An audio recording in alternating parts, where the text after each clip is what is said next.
Continuing as the Battle Cats, and where we left off at in our last stream, we are at war with an overlord. So tune in here and we're going to take a quick look at the poll. If you guys are watching this VOD on YouTube, please, there will be in the comments below just chapters you can skip to where you can skip all this and go straight into the gameplay. But before we get to that, let's look at our polls here. So in between each of these videos, as I've been saying for the past couple of videos now, but I want you guys to feel like you can sway a decision in the game. And so here we have our second Ascension perk. You guys got the chance to vote on it.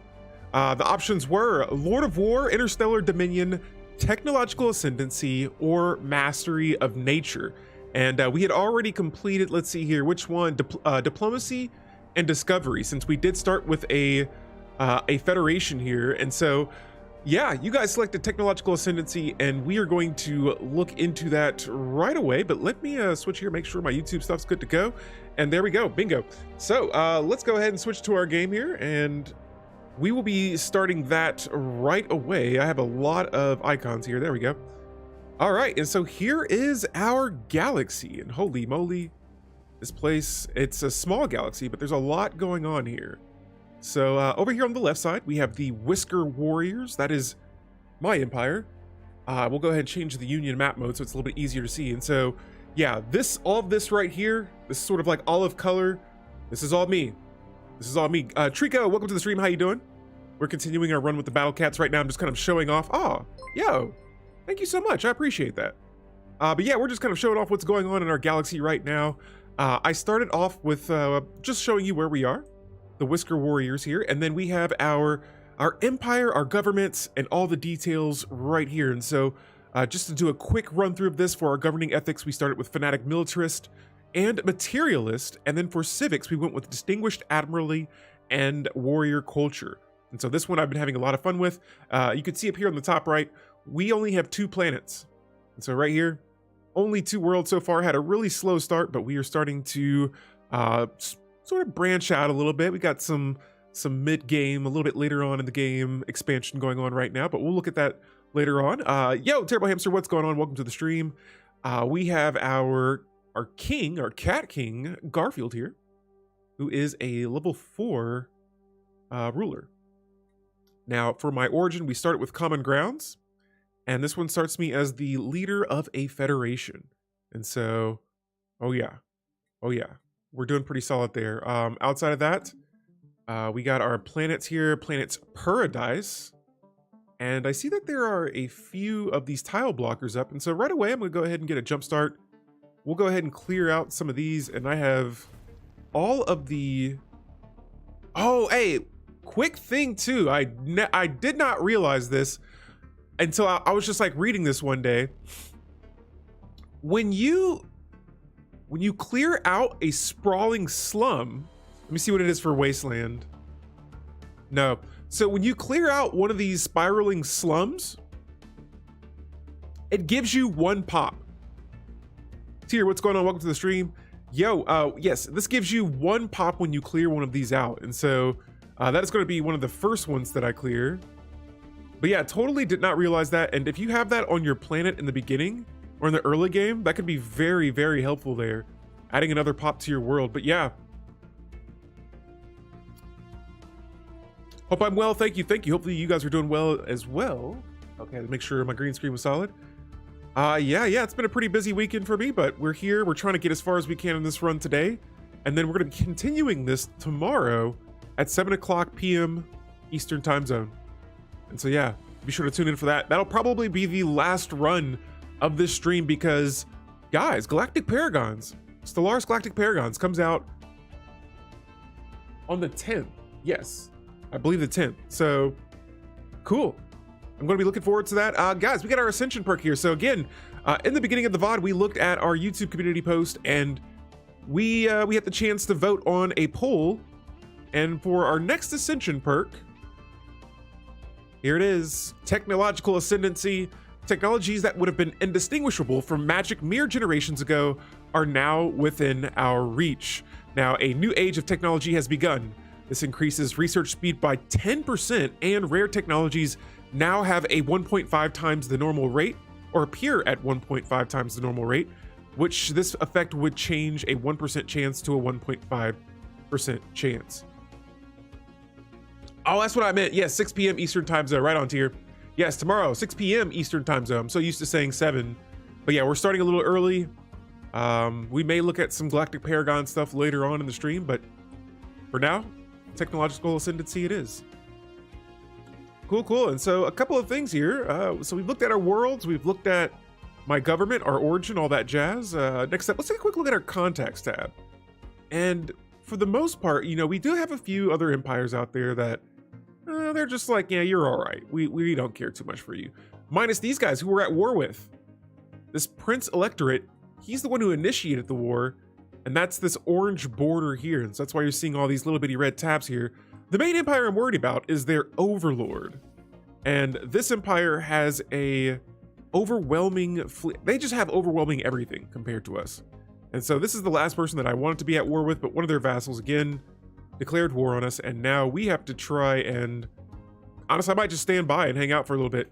Try not to get too aggressive. Actually, we'll see what's going on here. But in the meantime, though, we have another engineering technology. Anything is possible. Yo, that's a good one. That's a very good one, Trigo. I got to give you a round of applause for that one. Love the puns there. Next up for engineering tech, we're just going to go for nanomechanics. Since we do have a lot of scientists right now, we can get some extra boost from their research.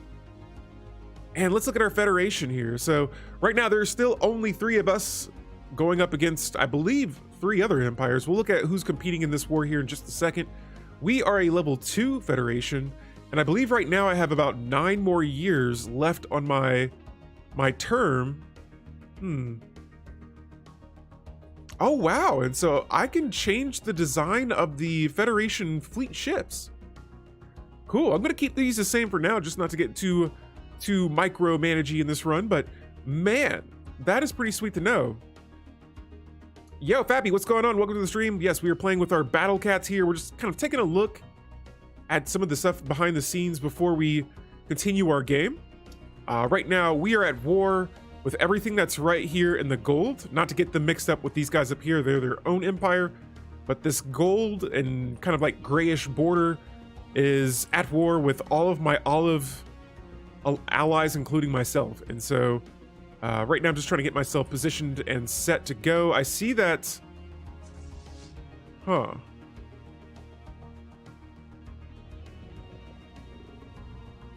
right, here, so let's look at the war real quick. Hold up. So we're at war with 2 empires. Yes, the Overlord and their subject. Thank goodness, it's only 2 empires we're at war with right now. But there's 3 of us. And again, this is my federation. Right now, it kind of looks like, I'm not gonna say we're winning or losing, but right now they have a 66% relative war exhaustion to my 62%. And so whoever gets tired first, you settle that status quo or you achieve your war goals, you can sue them for peace. We're gonna get our game going here. I don't see any AI empires over here. And so what I'm gonna do is I might pull a sneak attack here. Battle is going. Where's this taking place at? Oh, okay, so yeah, the one of my AI empires that are in the Federation with me, anytime they spawn ships to send my way, there is a spaceborne organic, aka the Amoeba, and they always have to fight them whenever they spawn some new ships into my systems. And so, yo, I'm gonna pull a quick one here. Oh, I can't send my ships here because the system, it has not been explored or surveyed. All right, so let me go up here and check what their base looks like. That is 5K fleet power. I don't know if we can take that on right now, but we will just kind of chill out here and wait and see whatever they decide to do. But yeah, we've got our game going. Ultimate sacrifice.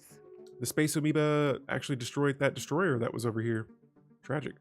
We just gained a favor from the Galactic Farmers Market, and I'm kind of curious now. Once this war is over, one of our goals before we were involved in this whole war was to get another member to join our federation.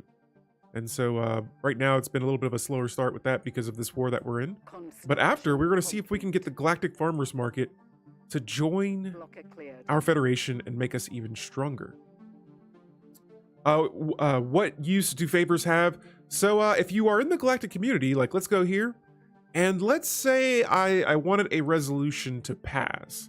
And so for this one, the regulatory facilitation, this, yes, I would like to see this pass because it increases diplomatic weight from the economy and worker resource output.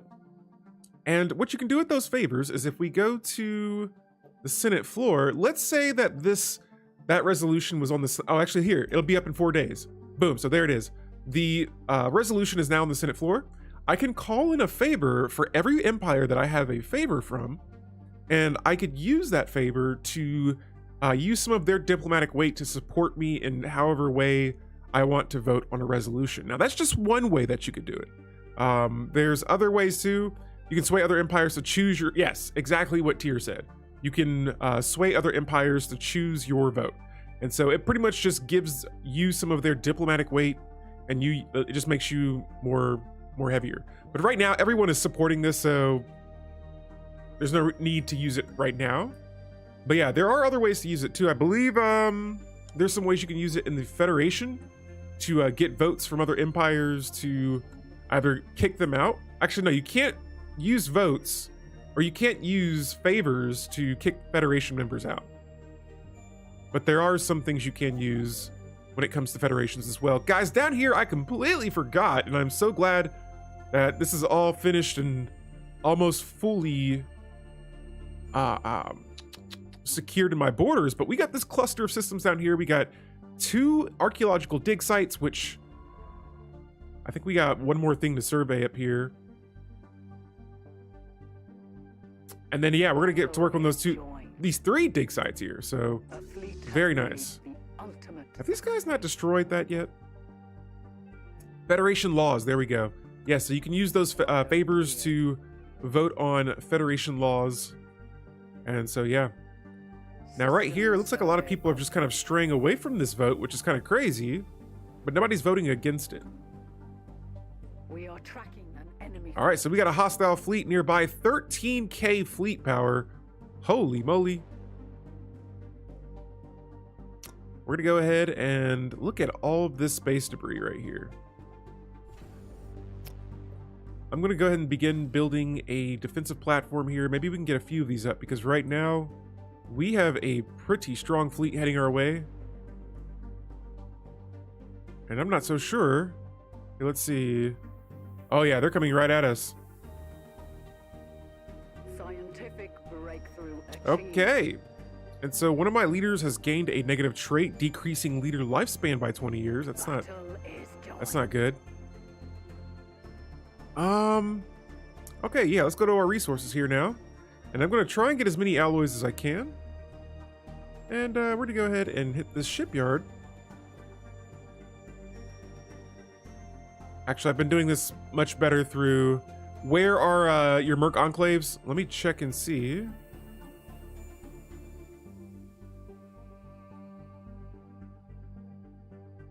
Oh, the Marauders. Oh! I could do this. Yeah, what's going on, stranger human being? Hold up, hold up. I'm going to see if I could declare the Overlord a rival. I can't. Our empire with a relative power greater than pathetic is less than overwhelming to be. Dang. So I'm too small to be a rival to these guys. All right, well then in that case, yeah, we're gonna go back to our Merc Enclave, the Marauders, and we're gonna give them a rating target of the empire we're at war with, and that is gonna cost me a whole lot of energy credits, and so I'm actually willing to sell some of my artifacts here. If I can move this out of the way. And I need 3,000 minor artifacts. Oh, since I can create a mercenary enclave, I don't have enough ships for it right now. I know you need like 50 ships and an admiral. Let's see if I can... Wait, where are those? Oh, can I not sell the minor artifacts? Oh, here we go. Ah, so I can only sell 50 at a time, and I only have 20 right now. Okay, okay. In that case, if I were to sell all of this, I'm pretty sure I still would not have...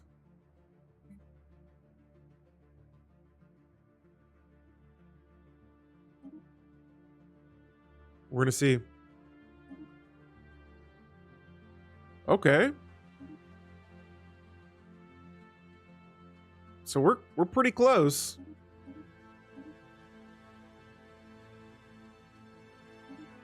Bingo. All right, so we now have enough energy credits here to sell to the Marauders. Let's say hello. Let's send them on their way. And 3,000 credits later, the Reavers are assembling a raiding fleet that will attack the Prince Electorate of the Ioni. Then it is settled. We ride at dawn. And so, yes. Where is that enclave at? I want to find where they're located.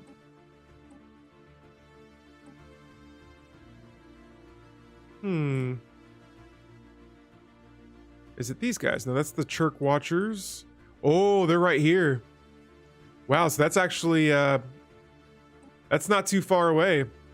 That's a handful of systems away, yes, but we'll see if they can get here in time to help us out. In the meantime, though, we're gonna sit here and still just kind of wait for a bit. We got a group of ships here starting to build up. And we still have just about... Oh, yeah, they still outnumber us by a lot when it comes to fleet power. Thank goodness, though, the Overlord is saying, hey, we are going to offer peace. We will definitely agree. Defeated? I thought they... Okay, so they only got one of my systems, but I thought that was a peace offer. Oh well, we just lost the world, or we lost one system there. I thought that was a mutual agreement. That was a miscommunication on my part, but yeah, we can now form a commercial pact with these guys. And I'm gonna say yes, we're taking advantage of any resources they want to throw our way. That's one way to end the war, I suppose, but we'll go on for our next engineering technology here, and let's go for mineral purification. Since I'm only at 20 minerals per month right now, that's lame. That is lame. I'm kind of feuding right now with these birds. All right, so while that war is over, let's go up here and reach out to the Galactic Farmers Market. And I'm wondering, like, how can we just get them in the Federation?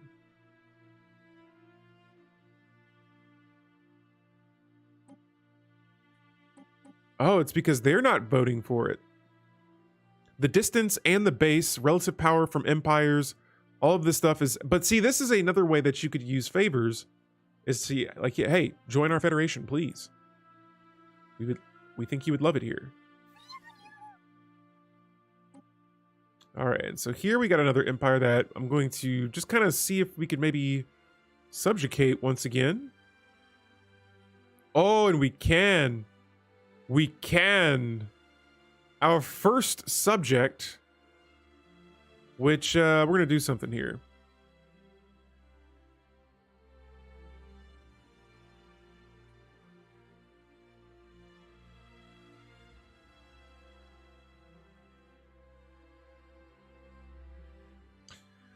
All right, so we can subjugate this species, which is very nice.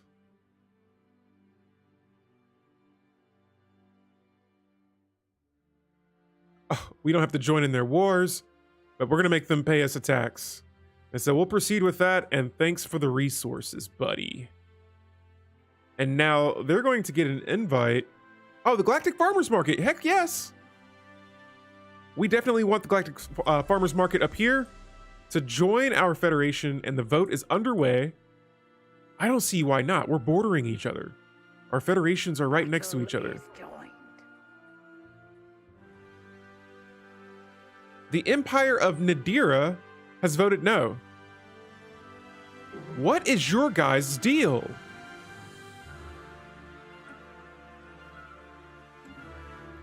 It matters not. There we go. We have a new subject, and that is going to add another empire to our federation. We are now sitting at 4, and while it might not have been the biggest a member of the Galactic Federation that we have here.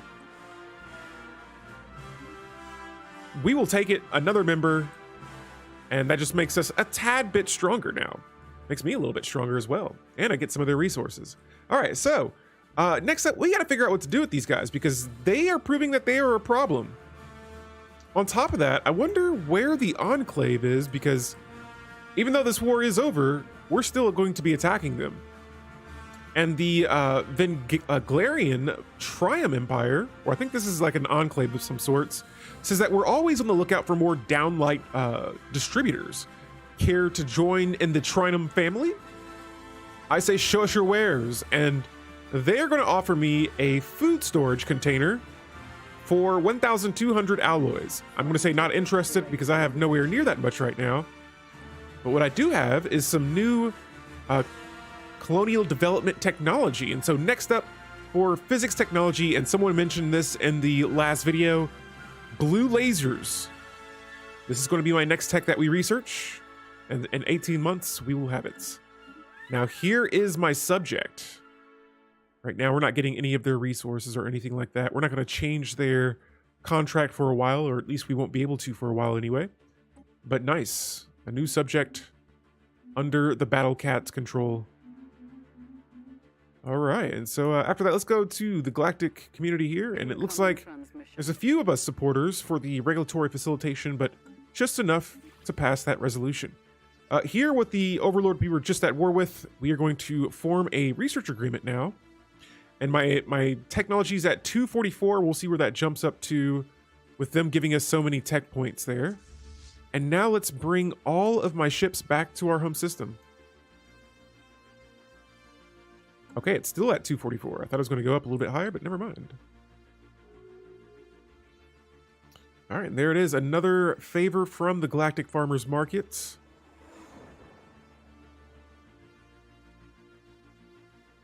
Oh, cool. And we're getting 3 more pops of a different species. All right, so back over here with the farmers. Let's see. Invite to the Federation. All right, that's still not going to be enough. And yes, we are currently improving relations with these guys. But outside of that, all positive modifiers helping us build better relations with them. On Planet Paradise here, we now have 0 jobs available on this world. We could use some more food, yes. More minerals, more of all of that. I got plenty of energy credits, so let's go for maybe let's start with minerals first. We can use that to build more buildings in the future, and then we'll come back to this world in a bit. But yes, I do have that duelist job on here, and that has been a lot of fun to play around with. Once I get the second planet colonized, Planet Mittens, we will be able to get some more jobs on there as well and get these pops to work. But in the meantime, though, let's go ahead and begin expanding our borders once again. And we have still just so many systems down here that we can still exploit resources from. And on top of that, we're gonna go ahead and get to work on our first excavation dig site. This is the Anyone Home dig site. We'll be reading through this as we go, but it says our survey ship has scanned a world in this system and detected some artificial structures with a closer look. Now, unnervingly, there are no signs of any population down here. We're gonna figure out what's going on with that world, because if that's not creepy, then I don't know what is. All right, and then in the meantime, though, I'm gonna go ahead and get another science ship down here as well. And we're gonna get all of these dig sites excavated ASAP. All right, and so both worlds, one has a mining district on the way, the other is about to be colonized here in a bit. And there it is, Planet Mittens. Mittens for the Kittens is now colonized. We can go to my minerals here, and since I have so many alloys, or so many energy credits, I'm going to buy a handful of those. And for this world in particular, I might make this a forge world. Because those duelist jobs do cut into my alloy cost a little bit.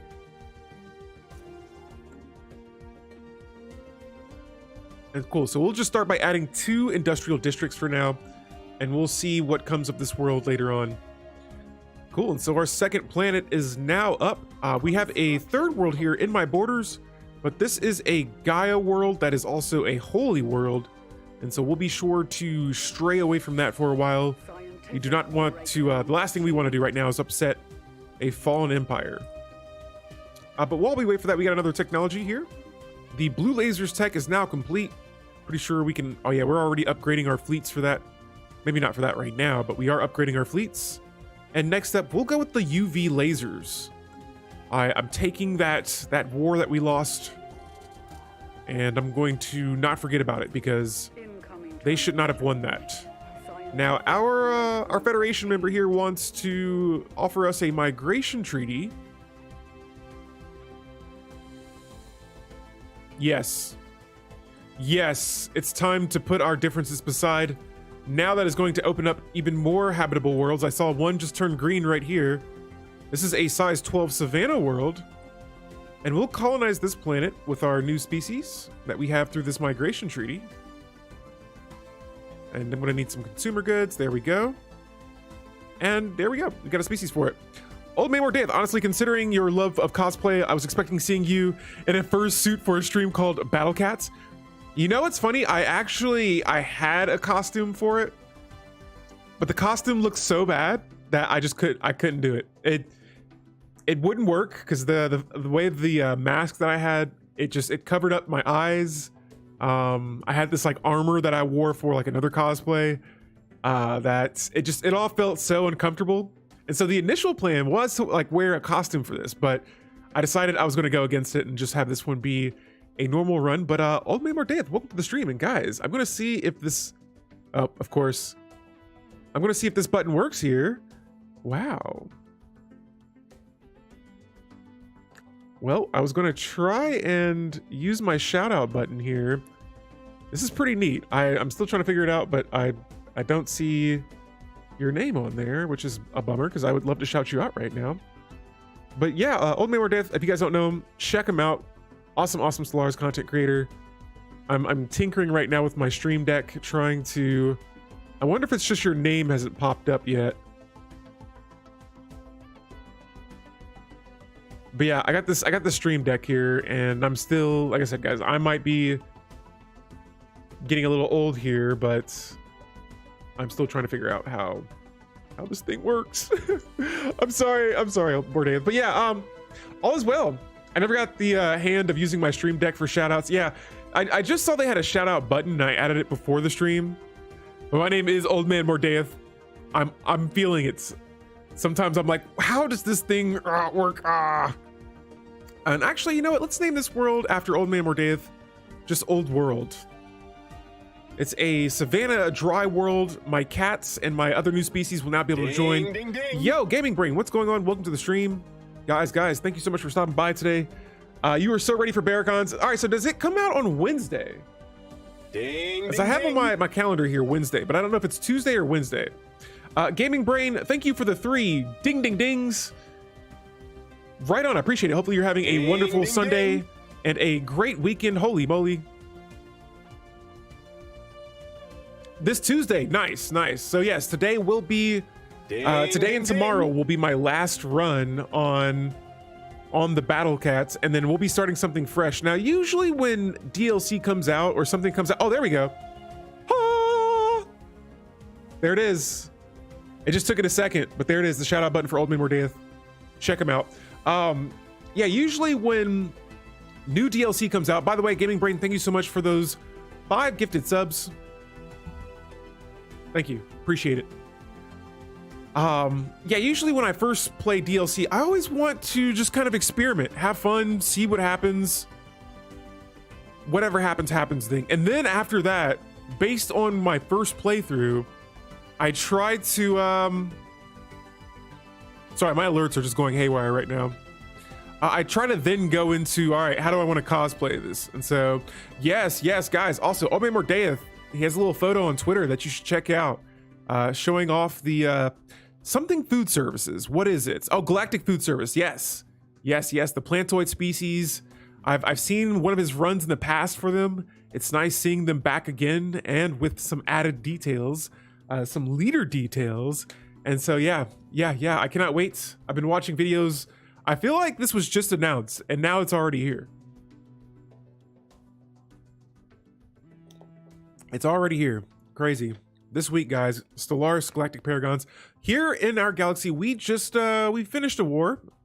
I decided just to end it because I was pretty sure we're gonna get wrecked anyway, but we managed to survive for now. And now I have mineral purification plant technology.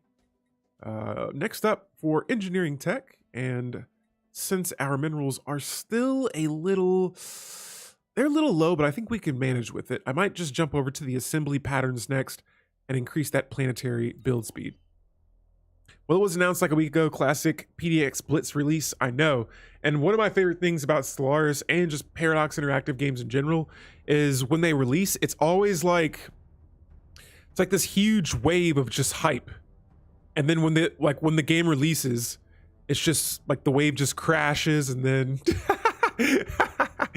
it's just chaos. It's like everyone's playing. It's fun. I have a Discord channel and we just, everyone talks about the new stuff that they see there in their runs and all that. I also cannot wait for modded runs and seeing how Galactic Paragons mods will kick in. Oh man, Mordea says, my brain is pretty much stuck in Age of Wonders 4 right now. Really impressive game.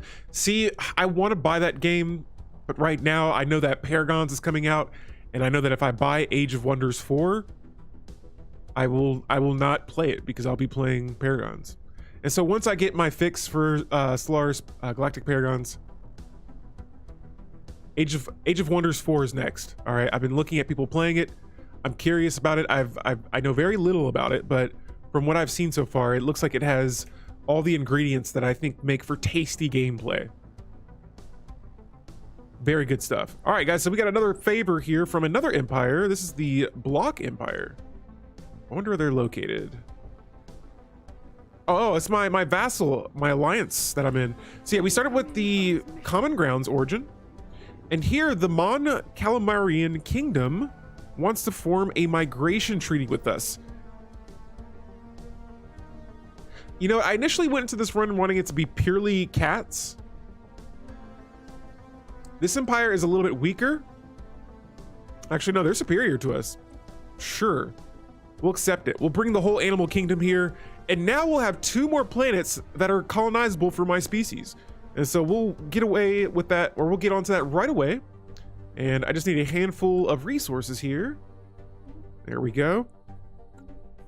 And boom, our first aquatic planet is underway. And for this world, Aquawa. All right, there we go. Our aquatic world here. That is it. It is on the way. We have another ocean world here. Oh, wait, that's the first one. Okay, cool. So both of these worlds are currently under process of colonization. Let me go back to my civvy ships. Want to make sure. Breakthrough achieved. Oh, and so my subject is now a protectorate under my empire. Guys, I have a subject species right here, this little island. We played 4-hour straight session, but both of us can log on to the game and play our turns even if the other isn't online. So like what, does it continue the game and like make the game keep going, or how does that work, old man Mordea?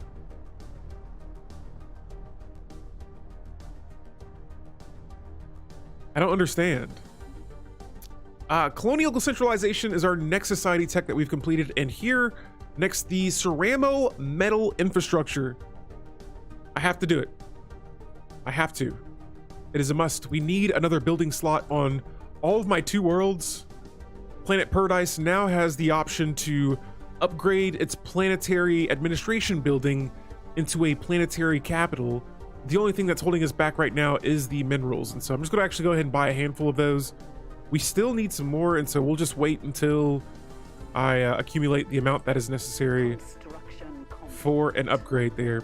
Now for my construction ship, I'm setting it back to automatic construction, and we're just gonna have it go around and construct more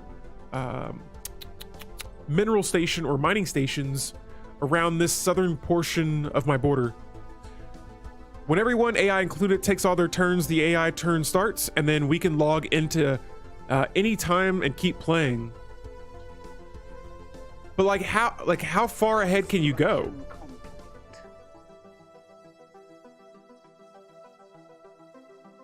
Oh. Not for okay, so you can't just like play like I don't know how many, what's the time scale, like years? It is turn-based, okay. Let's see here. Uh-oh. And now one of my rivalries have been invalidated. Oh, look at this. These guys have opened their borders to us. Wow. And they're pathetic to us as well. I'm trying to see where, I don't see their, oh, here it is, their flag icon.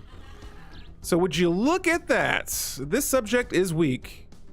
And I wonder why, but we'll go ahead, sure, and we'll establish an embassy with these weakling birds.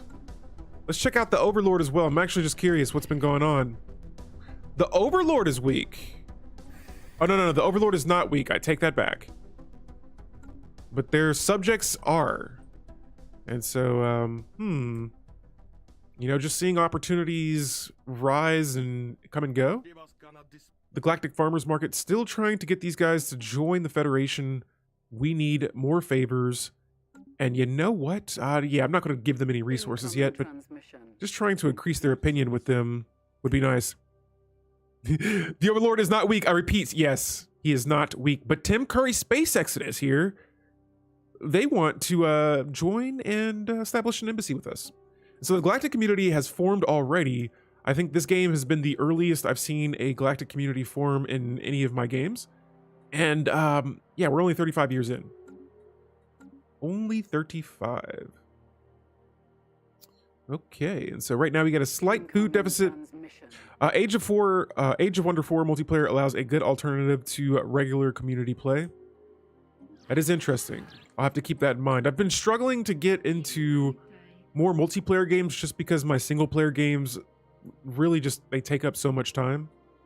And so I can only play so many games at once, and like right after my streams usually I have to like get straight to making some content. And so usually with these types of games I tend to play at my own pace, a little bit slower, but either way, Age of Wonders 4 single player looks badass.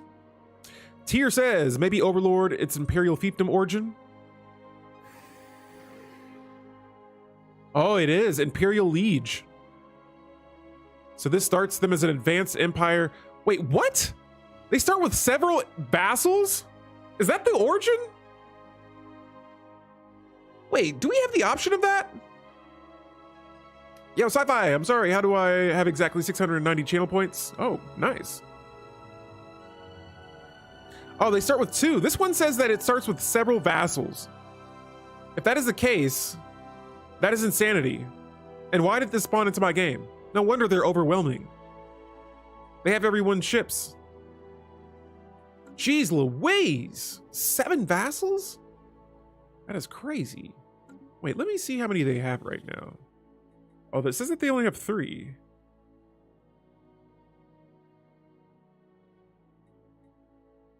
Oh, so it must have been one of the other custom-made empires, because in this run here, in my Discord, I gave everyone the chance to create their own empire, and we added them to this game. So you may see some bizarre-looking names out here, like the Batoxians, or the Federation of Goo, or the Gex Imperium, or in this case, the Galactic Farmers Market, who I completely forgot I had spawned into my game. And so that was a nice little cameo from our last playthrough.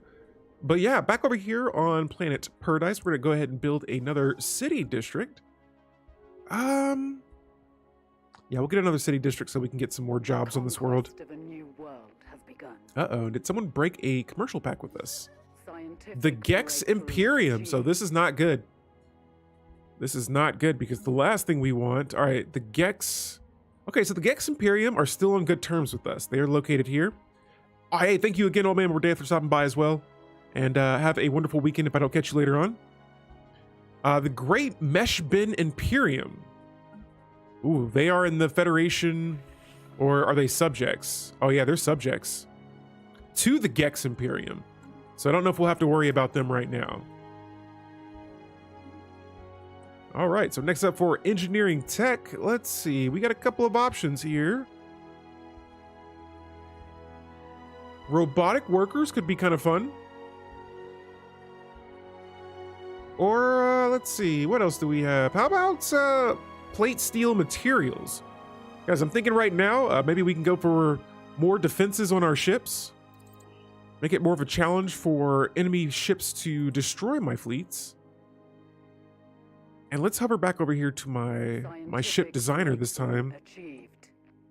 And this is what we have for our destroyer ship. So this was the latest technology that we completed that adds another ship type. And you know what? I might go in here and change some of this stuff up.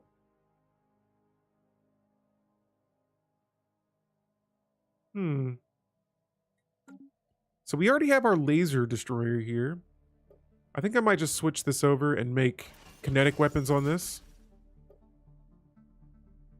One player starts game with start as a subject of an empire with the Imperial Legion origin diplomacy 1 to 4 vassals. Vassals will border the Overlord depending on the galaxy size.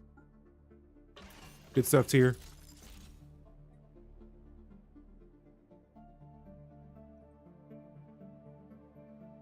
All right, so this is our new, and let's autocomplete this. There we go. Our new design for our destroyer class here. And there we go. Now we got 2 different types of destroyers. Let's hover over here to our fleet manager now, and let's see. Right now in my main fleet here, we got about 15 and 15 of just both types of corvettes. Kia Ryan, what's going on? Welcome to the stream. We are just kind of tinkering around with fleet design and things like that before we get ready. I don't know if we're going to be attacking anyone just yet or not, but we'll figure something out. But yeah, 40 to 65 years, the Overlord dies. Oh, Kia Ryan, you're the second person that's sat there playing some Age of Wonders 4 right now. I'm definitely going to be checking this game out in the future. Right now, we got some Galactic Paragons dawning against us, but cannot wait. And yeah, here we go. Now we got 2 of these, but I'm not going to reinforce those because I don't have the alloys for them just yet. But once we do, we'll get to work on building those. Also, what's happening right now is we are starting to colonize our 3rd planet. And we have another tradition here that we can start, a tradition tree. All right, and so we're playing a little small here. We don't have as many worlds. I got so much naval cap right now I'm not taking advantage of just yet.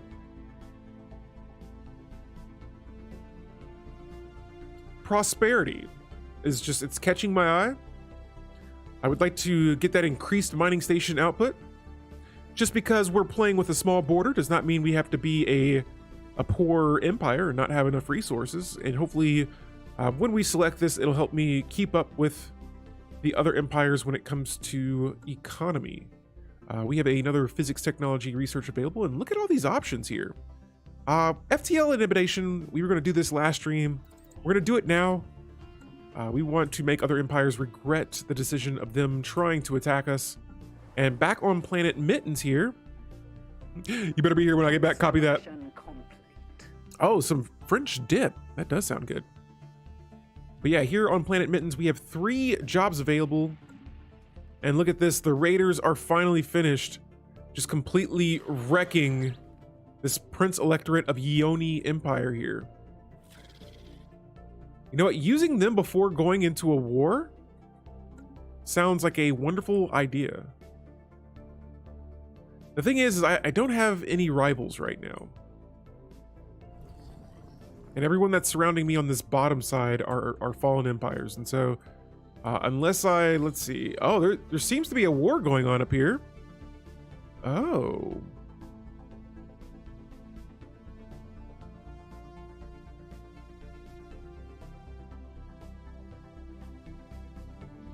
Oh, so these guys have a Federation Association status with us. It's going to take some time for us to be able to do that, sci-fi, but in due time. In due time, there will be some battling with our cats here. Next up, so this world, I'm going to go ahead and have this designated as our Forge world. And we're going to build a... Actually, I'm going to have to wait a second. But I do see those minerals starting to go up a little bit more. Wait, what? Guys, we got a situation that has just come up. And before we look at that, let's go ahead and knight our new follower. Yo, let me see. Is it Debricked Shaw? Thank you for the follow. I now grant you the status of Alpha, the energy of Yang, and the ability to delete all elites. Thank you for the follow, and welcome to our Stellaris Battle Cat stream, where we are trying to whisker our way through this galaxy and conquer some species. So we have this abandoned, thank you, my lord. Right on. Welcome to the stream. Hopefully you're having a good weekend. We have this abandoned terraforming equipment here, and it says that since our initial settlement on planet Mittens, several anomalies in the moon's biosphere have been discovered. The ecosystem is unstable and has not developed according to projected models for a world of this type. Now, our scientists suspect outside tampering, and these suspicions have now been confirmed. A few of our colonists have stumbled upon large underground terraforming complex that was built thousands of years ago, and the equipment was apparently deactivated in the middle of the terraforming process, leaving the moon's biosphere in its current unfinished state. If we supply enough power, we should be able to reactivate the machinery. There's no telling what the end results will be like, however. And we're just going to say, yo, who could have built this? And so now this is going to start up a project. And we have to be very careful here because this is a moon right by my planet, or in orbit of one of my worlds, planet Mittens. Actually, that's not planet Mittens. Where's planet Mittens at? Where's planet Mittens? Oh yeah, it is planet Mittens. All right, yeah, so we have to be careful here. So yeah, we'll see what's up with that terraforming technology, which we don't have any terraforming technology right now, but any chance that we can get a lead on it would be absolutely wonderful right now. Actually, I don't even know. Now, yeah, pretty much every planet that is in my borders, we're able to take it. We have a couple of migration treaties that I needed. No one's dying today. And so, guys, we got chapter 2 of the Anyone Home archaeological dig site. This one here says that our surface expedition has reported back some astounding findings. The planet has multiple major cities, all abandoned, but in quite good shape considering their age. The infrastructure and urban planning of each city is remarkably structured and harmonious, indicating a highly cohesive civilization driven by some centralized collective ideals, perhaps even a just consciousness of some kind. Now, based on the architecture and interior fixtures, the species that built all of this seems to have been small fungoids, with a fairly low state of technological advancement. Where exactly they all went remains unknown. Oh yeah, thank you, Sci-Fi. I do need that after that Anyone Home archaeological dig site. And so we're gonna keep on digging, and we're entering the next chapter for that dig site there. In the meantime, though, looking back at our resources once again, the food shortage, while it's not crippling my empire, we could use some more of it, just not from this planet here. And so I'm gonna go ahead and add another, I wanted to add the duelist jobs again, but since we're starting to get some crime up on my planets, hey guys, I got a question for you. If you're watching this and you know about the stronghold buildings, do these stronghold buildings decrease crime on your planets? Or is that only a precinct house thing? Yeah, it looks like it's only the precinct house that decreases crime. I read that there. I answered my own question. We'll go ahead and upgrade our planetary capital building as well. And that should, I think, open up another building slot. And I think once this opens, if this opens up these 2 building slots and there's supposed to be a third, I'm probably going to go back and drop a city district. That way we can have more jobs equal out to the amount of housing that we have. Now here on planet Mittens, I'm kind of worried. Apparently the moon seems to have some sort of terraforming anomaly in their system that we didn't catch until just now. But yeah, this world has all the resources that we need in all categories. It's just going to be, what do we want to go for first. And it looks like I've already built an industrial district here. Oh. Strongholds are pretty good if you if I have citizen service. What do you mean by citizen service, Shaw? Is that like a species right? That sounds like a species right. Oh, citizen service? Let's see.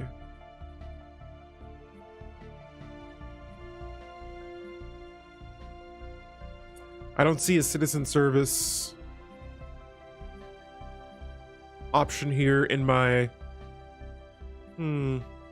rights. Oh, for civics? Ah, okay. Yeah, I don't know if I have that. For our civics in this run, we went with distinguished admiralty and warrior culture.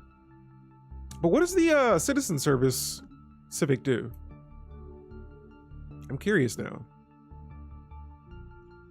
All right, and so outside of that, let me see here. We're starting to get a lot of energy credits ahead of us, and so I'm going to go ahead and snag me a few of these alloys here. Now let's go back to my fleet manager. And I think here we're going to be able to add about 2 more.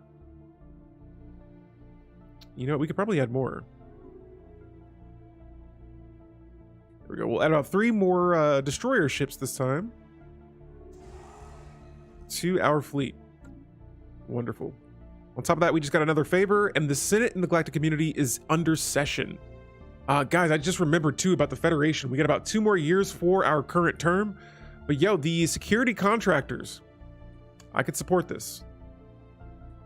Gives us nice modifiers involving our mercenary enclave trade value. However, it does decrease naval capacity. It gives you 2 unity to soldiers. Nice. Nice, nice. We're talking about that civic we were mentioning earlier. For Planet Mittens,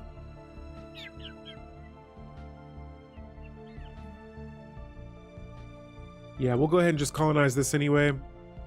Yeah, some of these worlds may be getting terraformed in the future.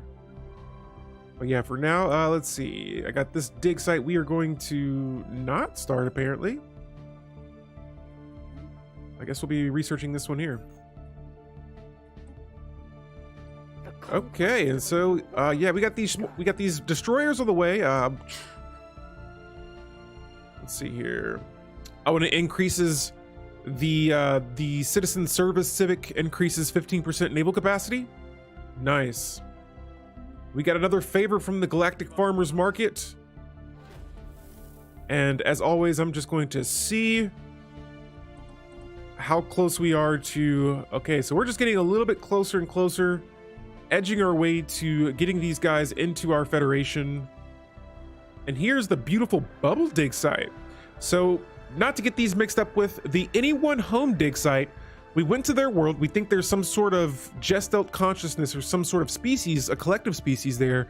This is the beginning of the beautiful bubble dig site. And this one says that once down the surface of the world that we're excavating, it was clear that a civilization had indeed flourished here until as recently as a few centuries ago. At some point, a sudden and total catastrophic event gripped the world, and apparently some sort of internecine struggle between nation states led to a terminal exchange of weapons of mass destruction. How unfortunate. Oddly, although the surface was skewered and clean dead and the sky is alive with the shifting hues of a perpetual aurora borealis, it is a striking vista, and the desolate steel and stone carcasses of entire cities painted by vibrant skyline colors dancing in the sky. And so we're gonna go ahead and keep digging, and that's gonna give us some more artifacts. And yes. Speaking of overlording, let's check up on our vassal here. And you know what? I want to negotiate this agreement that we have. Let's see here. I would like some more resources, please.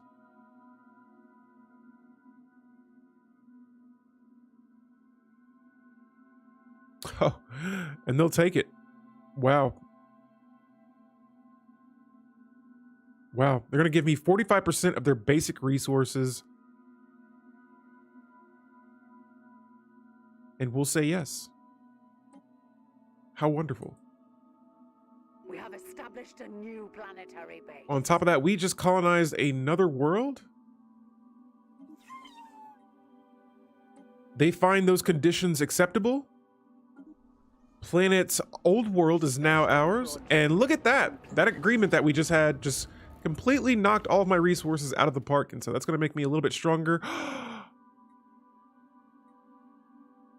Oh, did Mittens just get destroyed? No, it says the aborted terraforming process on planet Mittens has been completed with horrific results. Whatever alien life form designed the terraforming equipment, their sociology was radically different from ours. The moon has been modified with an ozone-depleted stratosphere to support life requiring high levels of ultraviolet radiation. Millions of colonists have suffered gruesome deaths as a result. No! And so we found this terraforming technology. We decided to open up Pandora's box. And now one of my worlds is completely destroyed. Talk about a bummer. And so now it is a tomb world. And I was going to see if we could colonize it again, but never mind. We can't. That is very bad. All right. So we completed some research technology. And we're going to go with... Let's go with the shields. Give me stronger shields for my ships. Yes, we definitely should not have researched that. I had a bad feeling about it, but I decided to go against my gut. And now we have lost an entire... I mean, it wasn't that bad, though. Oh, I got scared. I was like, did someone just hire these guys to attack me? They're demanding tribute. Also, Monaway, what's going on? Welcome to the stream. We just got the Marauders here, or they're Reavers in this case. These pesky pirates, they want us to pay tribute. And sure, I can't tell if I'm looking at MSI or another empire here. You're the third person now. That's mentioned Age of Wonders here. Look, it sounds awesome. I'm jealous because everyone's playing it. This is the way. This is the way. I'm going to see if, let's see what's up with this great mesh bin Imperium here. Now, I believe they are suspicious of us.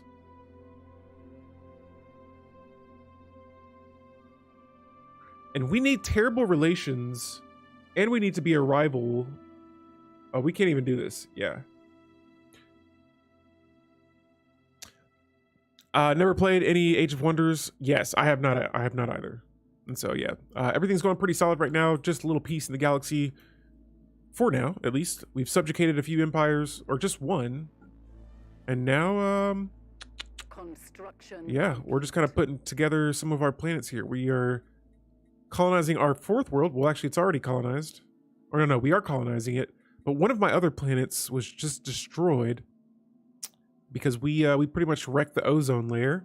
And we only lost a handful of species. It was still like a newer colony, but still, we'll have to terraform that a little bit later on. And so maybe that terraforming tech, yes, will still be useful to research later on. Oh, that is a bummer. Now I got to restart this planet. I got to make this world the Forge world. Okay. And then outside of that, let's see. We got some more tech. Plate steel armor. Ooh. Now, integrated cybernetics. Look, this could take us down that cyborg path. Cybernetic cats. I kind of like it. Let's go for it. And so that's going to increase our habitability by 5%. And outside of that, here's our galaxy. Everything's pretty chill and solid so far. We are still trying to get these guys into our... You know what? Let's start with a pack here. Because I probably won't be using a ton of my influence right now. Psycats, yeah. Or Catborgs. So this will increase relations with us. It'll cost us a little bit of influence. But it'll give me even more energy credits. And so I'm going to definitely confirm this. Psy-yows. Psy-meows. I like them all. And we're going to try to get these these farmers into our Federate. If we can do that, I will declare war on someone. We just got to get the farmers market in our Federation, and then we'll get even more ships. And let me pause real quick because, guys, thank goodness. Oh, let's go to our laws here. So right now, the succession term is set to 40 years, and the year is currently 2239. It's going to actually, you know what, we're going to have a new president in like months, literally months. And so I'm going to change this to 30 years instead. And it looks like everyone's going to support it. Hopefully everyone votes yes. And I'm going to see if that's going to extend our Federation presidency.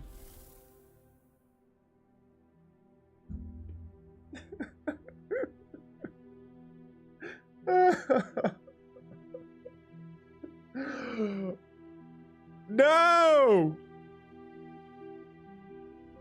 I'm no longer the president. I thought it would extend my years. No longer. And now we gotta wait even longer to extend the succession term. Sometimes I like making these decisions. I don't know, I kept extending it, and then I thought, all right, if we change the law and make it 30 years instead, it would have added another 30 years to my Federation presidency term. But one thing I'm going to try and make sure is that we keep this as a rotation and not like a challenge or anything, or the strongest by any means. But cool, I mean, hey, we're still in our Federation here. I'm going to just roll with it. I know I could have sworn there was a playthrough I did a while back where it did that, but I don't know if it's been fixed or patched. But the unnerving perfection situation here says that one of the worlds we are excavating is virtually fractal, and some kind of collision of natural and obviously artificial geography visible from the space are replicated on the personal scale, planet side. So there are mountains with perfect pyramidal bases and jagged, cragged summits, and the rough tundra that suddenly becomes a perfectly smooth plain of bare rock, until another weathered natural formation bisects it, the juxtaposition of irregular boulders and rocks scattered amongst the perfect cubes the size of a microchip or hab block. And so that was a little tough to read, but as yet we can only imagine how this could have come to pass. This is the 2-angle dig site. I think there's like too many perfections on that world. But yeah, we'll come back in a couple of years here to try to change that Federation law and shorten it. Yeah, see, if I got challenged right now, I would get wrecked because my start just kind of slowed me down a little bit. But I mean, this isn't the end of the world. We still will have Federations joining us in any kind of conflicts if we do get into it. It's just, I like being the president of the Federation. And so here we upgraded this planetary capital, and I see that it only opened up 1 building slot. So I won't be getting rid of that planetary building, or that planet's district, city district, there we go, just yet. I also see that nobody's working this enforcer job. And yeah, right now no pops are working it, so that's why we still have just a little bit of crime on this world, but that'll go away in a moment. And since I've been pretty much doing this throughout most of the game, I'm going to continue doing it now, we're adding another research lab to my home world, and it's going to be one step closer to perfection. After that planet Old World, let's see. Okay, so we got a couple of buildings on the way. This will increase the housing that I have right now, which is pretty low. And then the industrial district, it'll add more jobs in the future. For the beautiful bubble, oh my goodness! A custom Empire's planet has been destroyed. The Federation of Goo. Their world is gone. Okay. That's a sad day. Here it is in shambles, planet Goo, but the Federation of Goo is still there. And so fate can be cruel. Unfortunate. But in the meantime, though, back for the beautiful bubble, it says the history of one of the worlds we are excavating again, and its lost civilization was uncovered, and although tragic, by galactic standards, it was sadly typical. A civilization arose, growing in technological sophistication. That was tricky. If not social and political harmony, eventually they created the tools of their own destruction, and that's all you really got to go with there. They destroyed themselves. Keep digging. The beautiful bubble continues. I mean, I don't know, the Federation of Goo, it looks like they're doing pretty good, though, either way. They might have just lost their home world in the hamster system. Here it is. Planet's goop. It's gone. It's no more. But what is over here. Let's see. Ah, yes. My mining ships are starting to get these resources here. How are you guys doing? Oh, they're doing pretty good here. We'll check them out in a minute. We'll look at the galaxy here as a whole. And so here I am, the Whisker Warriors. The Boinkus Empire is doing pretty solid. They're pretty strong. They're doing their own thing. I think right now they have a rivalry with the 3-star state of Gexus. It looks like they're bordering me, but really they have 2 fallen empires that are in the middle of all of us. And so we haven't really even been able to really make contact with them border-wise. And then the TechNet system over here, they're just doing their own thing. They're on the opposite side of the galaxy from us, and so I haven't been able to really communicate with them as much. But you know what? Let's see what's going on with these guys. They're cordial with us. Cool. And they have a rivalry with the Great Meshbin Empire as well. And so that is a overlord. All this green here is subjugated under the Great Meshbin Imperium, and I think they're going to be one of the biggest threats to my empire and really to the stability of the galaxy in this run. Incoming transmission. All right, so we got another migration treaty, this time from the Galactic Farmers Market. Yes, and hopefully us saying yes to them will increase their chances of joining our federation here. And so here on planet Aquawa, this is our aquatic world. And we'll just start with a nice little industrial district in the city district, and we'll come back to this world a little bit later on. All right, and so 2 angled. This is the situation where there are some irregular. How do I say it? I can't say the word, but there's some things that are not normal about this planet. Pretty much like mountains will be cut into perfect triangle-like shapes, or the ground will be perfectly flat. We're trying to get to the bottom of this. And it says here that the discovery of the first crashed flying machine set us on the right path and led us to the discovery of a multitude of similar crash sites littering the surface of the planet. Without doubt, these strange dead machines have something to do with the mysterious geometrical shapes that dot this world, but the extent of the damage caused by crash landings from high altitude will make the analysis difficult. It doesn't matter. Keep digging. All right, cool. So now we have 3 worlds under our control. Terraforming tech is going to be an absolute must. The ceramo metal infrastructure is now complete. This is some society technology that... Oh, hold up. Okay, wait a minute. Something happened, and I need to look at it.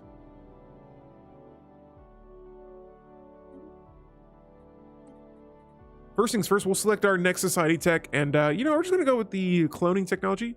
Increase that pop growth speed. But yo, the polity, wait, what? What just happened?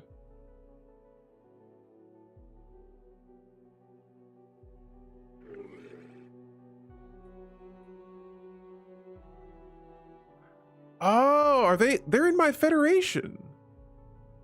They joined the galactic community. They're a subject for the Gex. But I'm like, I can't tell what in the world.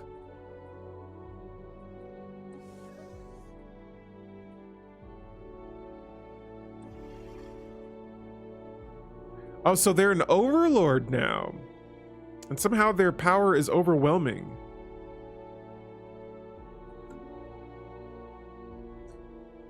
Oh, this is what was the Gex Imperium. Wow. And so the Gex here, they're overwhelming too. I gotta change that. We gotta fix this up. I've built up some alloys here. We're heading to the fleet designer, or the fleet manager.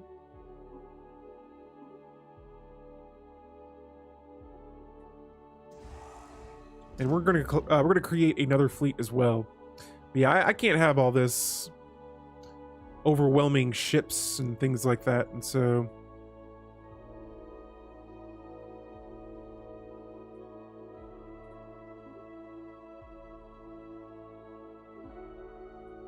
there we go. Got some more ships on the way. That way we can hopefully defend ourselves if we do somehow manage to get attacked.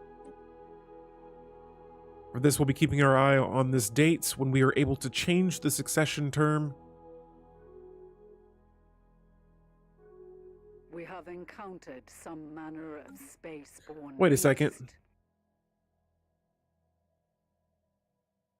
DeFugo, I just caught what you just said there. I tend to set the Federation or the Fed president change to challenge until I can get leader based on... Oh, I see what you're saying now. So yeah, let's go to our Federation here.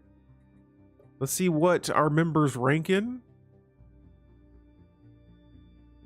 Look at this. I'm nowhere near the strongest. These other empires have just completely left me right now. So there's nothing that I could win in a challenge right now. Dang, but at least I know I got 2 strong allies right next to me, and so, you know what? I'm getting the feeling I might use my allies to my advantage. I think I just might do that. And we have finished completing a archaeological dig site. Guys, let me know if the stream is still functioning right now. I think I just saw I don't know if my computer just did a hiccup or something, but everything looks okay. Let me know if everything is good. Audio, everything sounds good. But in the meantime, we'll go ahead and continue as if everything is. And we're going to start this. We're going to look at this ending to this archaeological dig site. And so here it is, the beautiful bubble. And it says that the igma of a repeating aurora patterns was explained after scanners detected a small machine in orbit around the world. Now, some of these devices were intercepted and analyzed, and it was established that the machines could manipulate the atmosphere by firing streams of charged particles into it, emulating solar winds. Now, the patterns were basically code ciphers sent to beings on the surface. The theory is that this system was in use roughly at the same time as the global crisis that took place. Now, coded communications for a time. I just lost my place. Oh yeah, for a time of war, perhaps instructions to saboteurs of detonation signals for weaponry hidden right in plain sight without anyone to turn them off. Nice. Nice. Guys, I'm going to pause this real quick, grab some water, and make sure that my stream is still functioning. I will be right back. Tune in for some more Stellaris Battle Cats.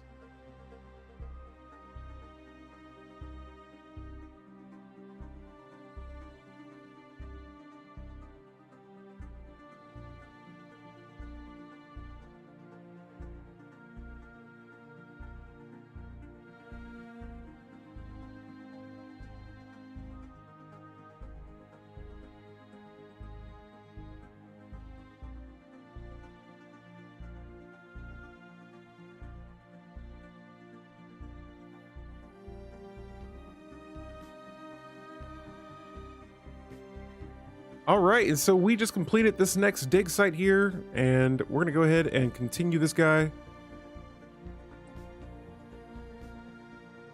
Cool. And so we have a rivalry now. Oh, with our bird friends again.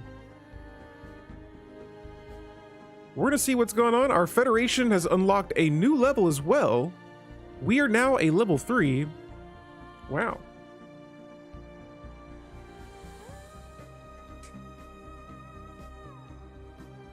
All right, so here with our level 3 Federation here, it says that we get a naval tradition giving us 1 Admiral Leader level cap. It increases our ship's firing rate, and it gives us 1 available envoy. And so this right here is going to be pretty nice for us. That extra envoy, though, that is going to be incredible. And so let's go back over here to the farmer's market. And see, I'm getting favors from them, but I want more. And so we're gonna go ahead and improve relations ×2. And right now there is a vote in my federation to change our law to a medium federation centralization. And I will definitely say yes to that. Always want to keep that federation growing and getting stronger. Another empire, a swarm, wants to form a collective, or it would be a collective, a embassy offer with us. And we'll take that as well. And so lots of things going on here. These guys we're going to reach out to, and we're probably going to declare them a rival as well. And the first thing that I'm going to do is jump over here to the Reavers. And we're going to have them attack our rivals. And we're going to pay for it again. And there we go. And so sending those Reavers to attack the birds, it's going to go down. And I'm going to see what that brings their fleet power to. And here I can see some of their fleets already. They are not to be underestimated. Those are some strong ships and strong enemies over there. So I wouldn't call them enemies yet, but yes, they are there. All right, and so level 3 of our federation looking pretty solid. Resources are looking absolutely phenomenal. And now we're getting a... Oh, the federation wants to activate the law fleet contribution. And so yes, we will go ahead and vote yes on that as well. Now my consumer goods, they're dangerously low. It says due to a clerical error point of Old World, and it has fallen behind in infrastructure maintenance. Guys, let me just double check here. And I want to see... Oh, thank goodness. Okay, so it says I'm live, but it said I wasn't live a second ago. I think we're still good. All right. It says that the people that live in rather bleak conditions will not tolerate it for long, and remedying these problems will cost us time and effort. And so there it is. Wonderful. All right, so this world is getting a little out of hand. While it's rather unfortunate, it's going to add some sprawling slums and industrial wastelands to that world. So let's go back to that planet Old World. It is. And one of the features, here it is, the spiraling slums, clearing that out for another pop. And right away, that's going to add another job. That's going to fill in another job on my world. And so, you know, I'm just going to build another industrial district.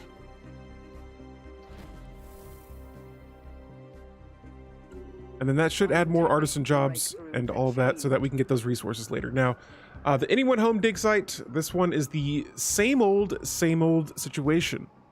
It says here that further studies of this lost civilization have given rise to more questions than answers. The plain, sturdy structures are thousands of years old, and all seems to have been constructed at roughly the same time, perhaps as brief as a single century. Similarly, any additional or renovations to the urban structure seem to have been done planet-wide at suddenly separating intervals. The oddly punctuated development of this society seems to show no appreciable change in population size. Interesting. So an empire that does not change their size? They just remain the same amount? We got shielding technology complete. And next up for physics tech, I'm going to go for the gravitic sensors. It says that the listening post, this is a starbase building. Okay, well, I guess we'll just be skimming past that. We just made first contact with a star dynasty, and they appear to be fanatic, authoritarian, and spiritualist. Wow. We had gravitic sensors. We're getting that next. And over here, yes, we have some tensions brewing between the subject states, an overlord. But we do have some more ships here, so that's good. All right, next up, we have a tradition. Another one, completing or continuing down the prosperity tree. Next up, we got two options here. I think I'm going to go for administrative operations since it decreases building upkeep and district upkeep. Yeah, let's go with that, because right now we have plenty of housing. The left tree of the prosperity one is what we're starting with. And then after that, we do have a slight consumer good deficit. It's actually increased since the past couple of months. Uh-oh. And now our federation is starting to lose a little bit of XP, but our cohesion is still high. So I think we should be okay for now.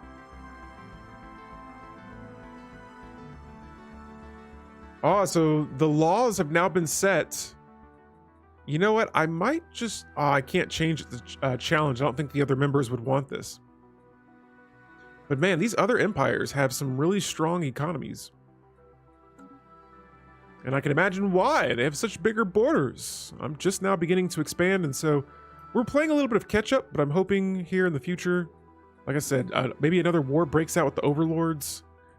We got the Reavers getting ready to attack them now. More favors on the way, a migration treaty. This is with the Galactic Farmers Market, and I was pretty sure... Oh, nice! They are in the Federation.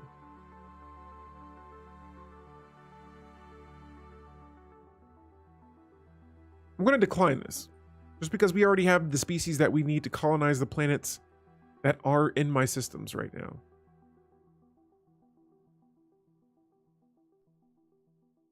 But there it is. The Galactic Farmers Market has joined the Interstellar Mutual Assistance Pack.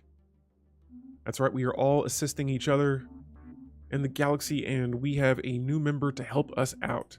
Now, I don't need to have all of my envoys on them. Over here, we have another overlord who we already have association status with my empire. And so let me go over here, and I want to see if I can maybe improve relations. I'm going to take my envoys off of the Galactic Farmers Market, switch them over here. I think I had 2 of them. I'm actually increasing relations with the Gex Imperium as well. Look at this. Our tech is slowly starting to catch up. And they're pretty friendly with us, but they will not accept association status with us. Oh, and because they've declared one of my Federation associates a rival. And so over here, you know what? I might try and improve relations with the Boinkus Empire. And so we'll take our envoy off the Gex Imperium. We'll send them here. And in due time, we should be able to increase relations and potentially get another member into our Federation. And speaking of which, we got about, I want to see how long we have. 2,500 days until we can vote on the change of length for the Federation president. We got a pop growth speed technology that has been complete as well. And next up, let's go for gene tailoring tech. That'll give us a gene modification point for our species. 2 angles. Once again, this strange world that has super sharp mountains that just don't look right. It says that there's a custom job here. An analysis of the crash machinery turned out to give all the answers. The machines were huge energy cutters flying around in orbit, cutting and sculpting the surface landscape with powerful laser beams. One of the machines contained data fragments that explained that the entire planet shaping project was a custom job ordered by an unknown client, indicating some space market driven civilization of tremendous capability. This just gave us a whole new meaning to the concept of terraforming. And so this is going to give us the option now for terrestrial sculpting, and it gives us a research option for ancient cavitation collapsers. And so if we go to our research or technology tab, we'll go to society, and there it is. Our terrestrial sculpting technology right here in front of us. Right away, I'm going to research that. And it looks like one of our scientists has died. That's tragic. Let's get another one. And this time we're going to go with the scientist that has a expertise in computing. And we'll go ahead and get back to excavating the target from orbit dig site. Or actually, we'll get started on it looks like. But in the meantime, though, let's go ahead and look back over here at our bird rivaling species. they're pretty hostile towards us right now. And you know what? I'm making some claims. Excuse me. Since we have a handful of influence right now, I'm going to make claims on these 4 systems here, and that's going to make tensions even worse. I'm ready for battle with these birds. They thought they won that war earlier. Oh no, that was just the beginning. And so here on my ocean world, let me see what pops that I currently have growing on this planet. Okay, good. They're aquatic species, which is pretty good. Breakthrough achieved. We'll come back to that world in a second. We have integrated cybernetics, and so we could be going down that cyborg path. But in the meantime, let's go for exotic gas refineries next. Can't trust the birds. We cannot. We absolutely cannot. They declared war on us in the early game. We survived. They took this old door system from us right here. We want that back plus more. And so we're going to make sure that we can do that as well. Let's go to our fleet manager here. And for my second fleet, we're just now getting around to adding more destroyers. Oh, wow. And we reached the exact amount that it will cost me to reinforce those ships. But yes, we are on our way to building another fleet. We found a moon base. Where is this located? Okay, that's in one of my... Okay, yeah, that's in one of my allies' borders. It's like, what? How did we find another dig site? All right, and outside of that, yeah, I see a few special resources here that we could still take advantage of. Look at this. We got minor artifacts. Where is my construction ship? It's all the way up here.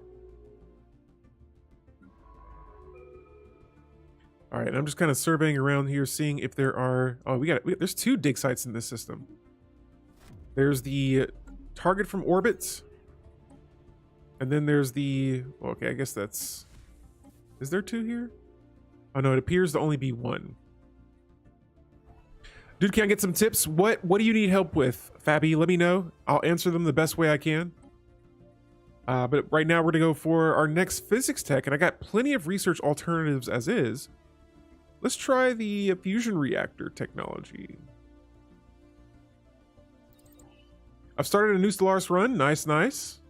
How's it going?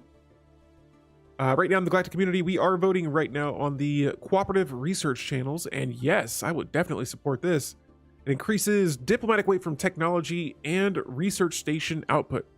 You have 0 minerals? Then, in this case here, like, check this system out. See how it has a mineral deposit in the system? Now, I don't have a base over this, so the first thing I would have to do is grab a construction ship, build a base or an outpost over this sun, and then after that, I can use that construction ship to exploit these resources here. That's one way you can get your minerals.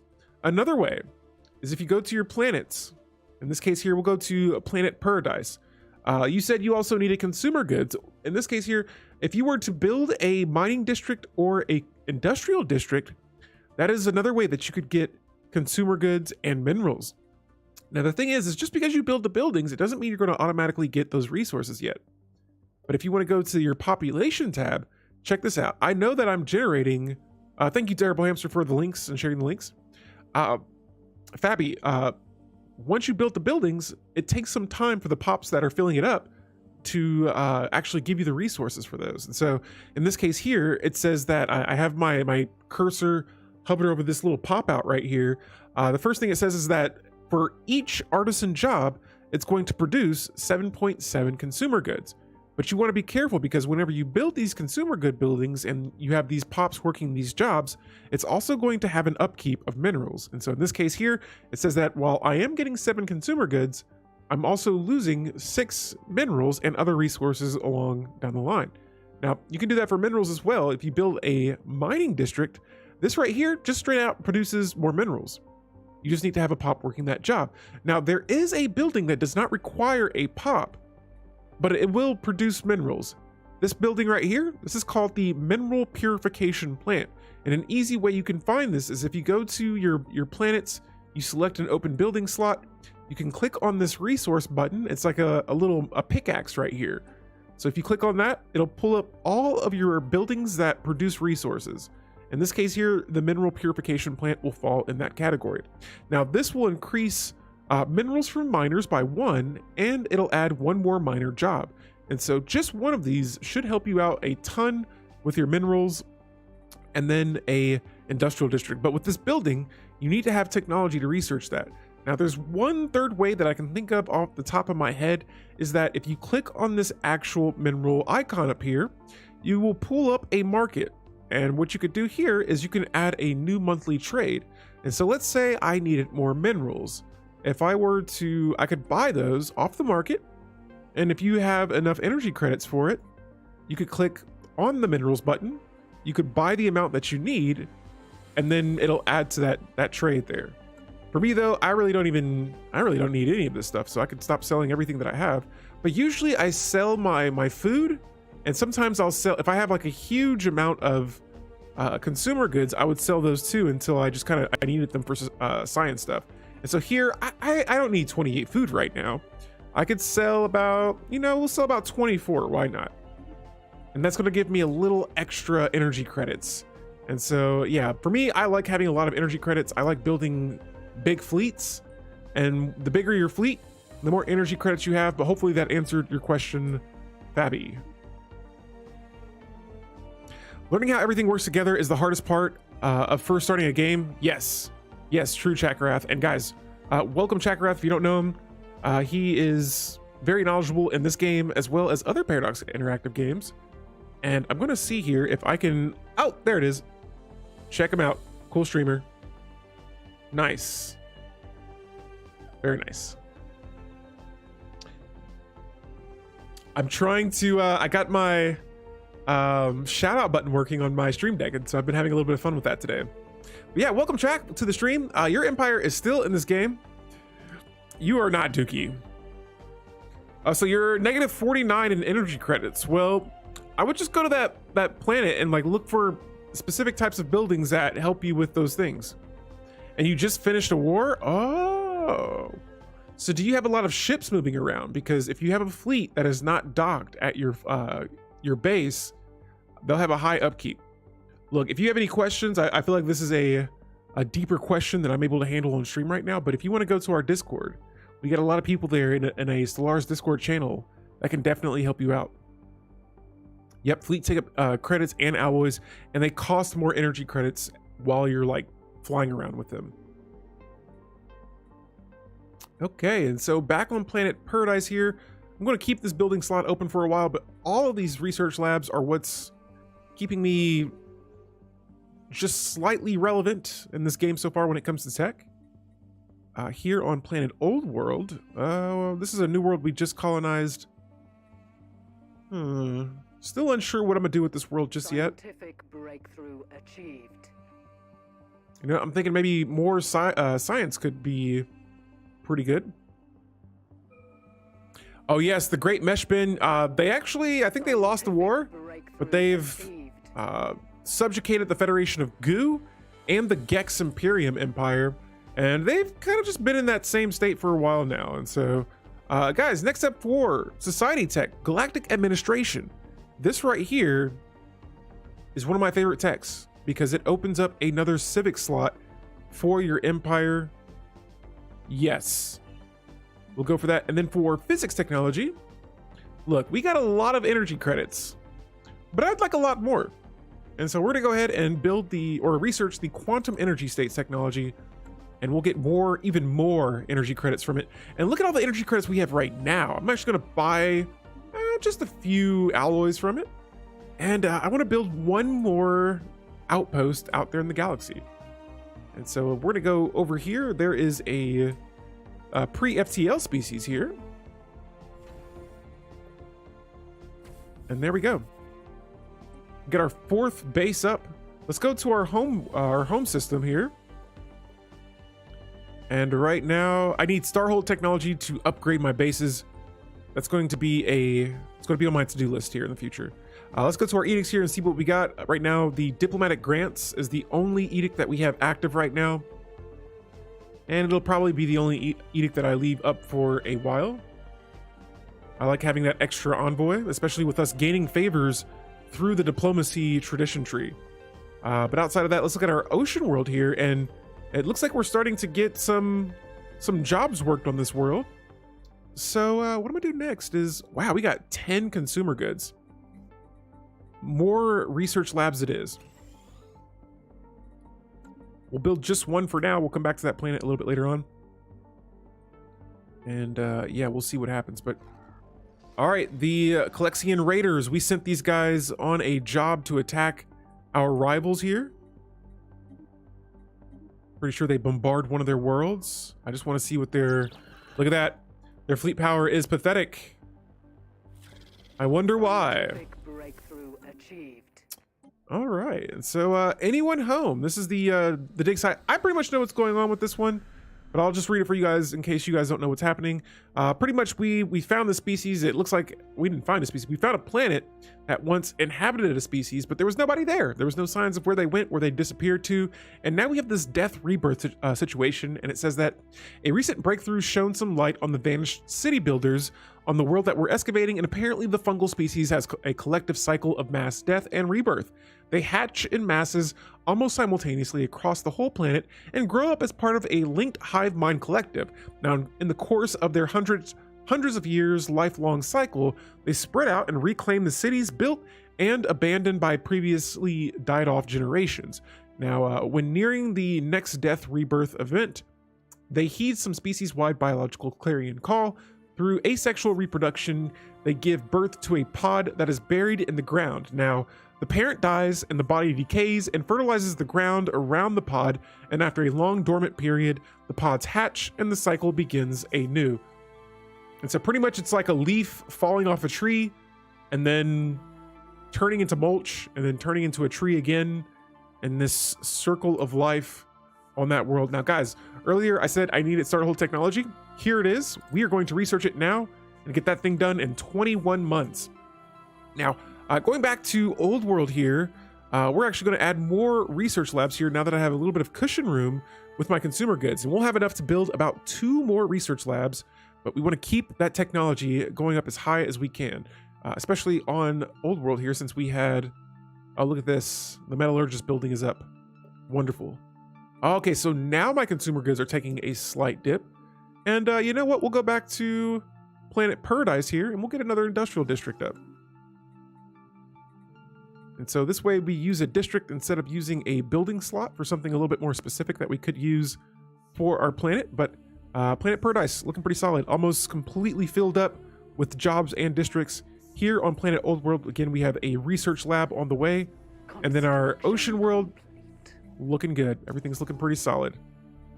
And what I'm doing right now is I'm kind of building ahead so that by the time I start working on the building that I want to create, then I can have the resources to sustain it. So like for instance, you know, I want to build more research labs.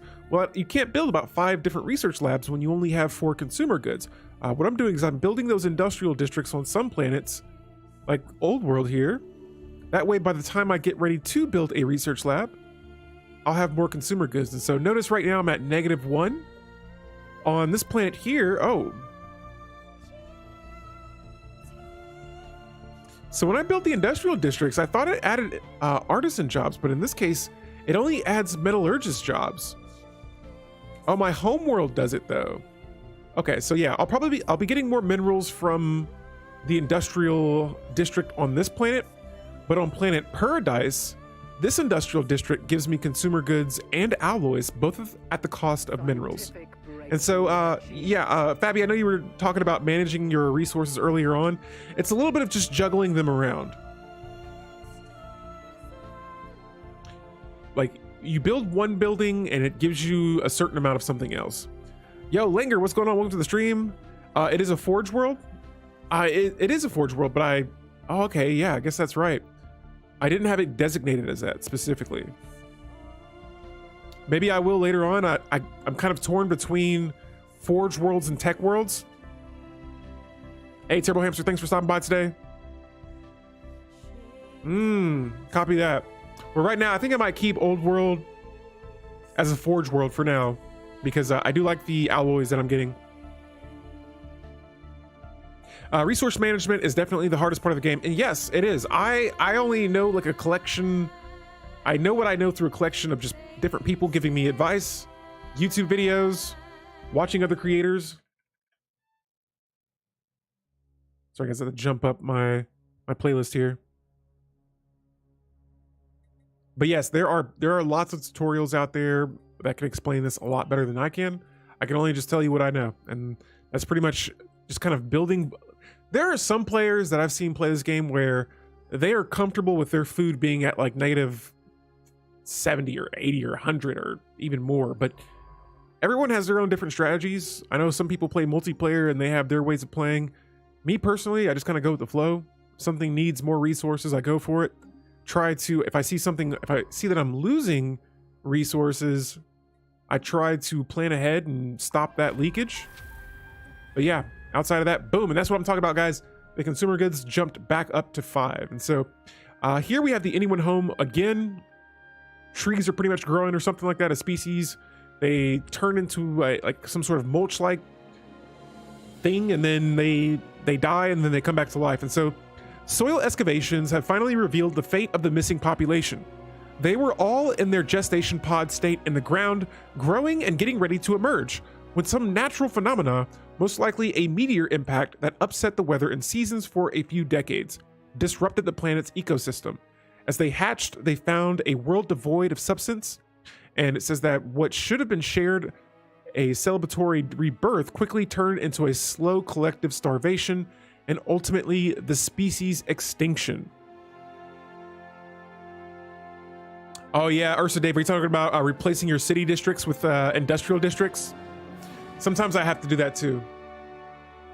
I like to role play everything, so everything should be balanced. Same. I'm like that. There are more effective ways to do it, but for me personally, I just kind of go with the flow. The French dip has been claimed. Now we feast. Now we feast.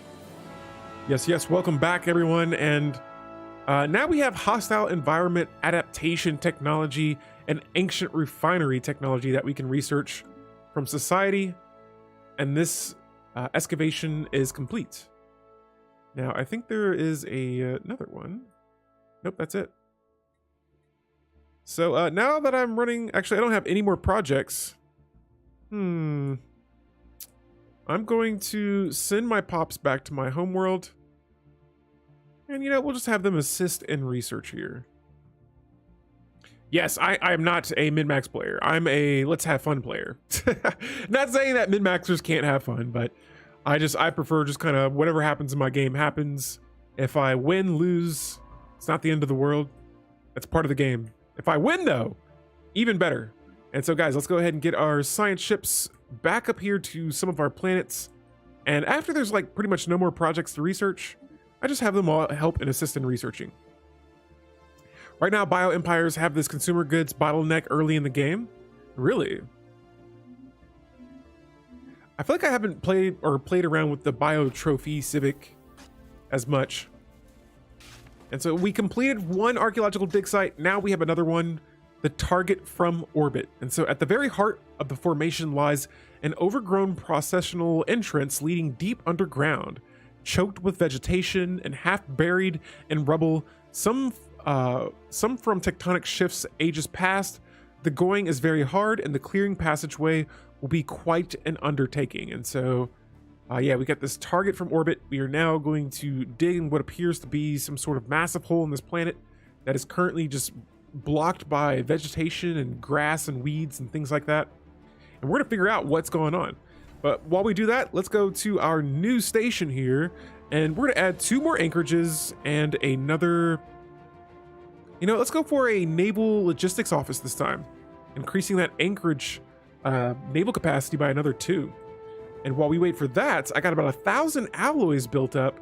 We're gonna head over to our fleet manager here.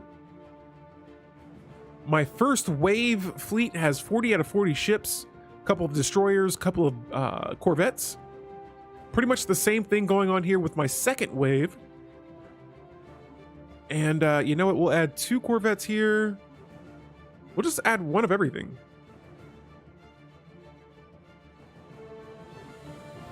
There we go. 4 more ships on the way. Let's check out our rivals over here. And they're still pretty pathetic. They have an overlord that is much stronger than we are. Let's see what my allies look like. Are they... Oh, my allies are overwhelming as well. Yes. In that case, I feel like I might declare war.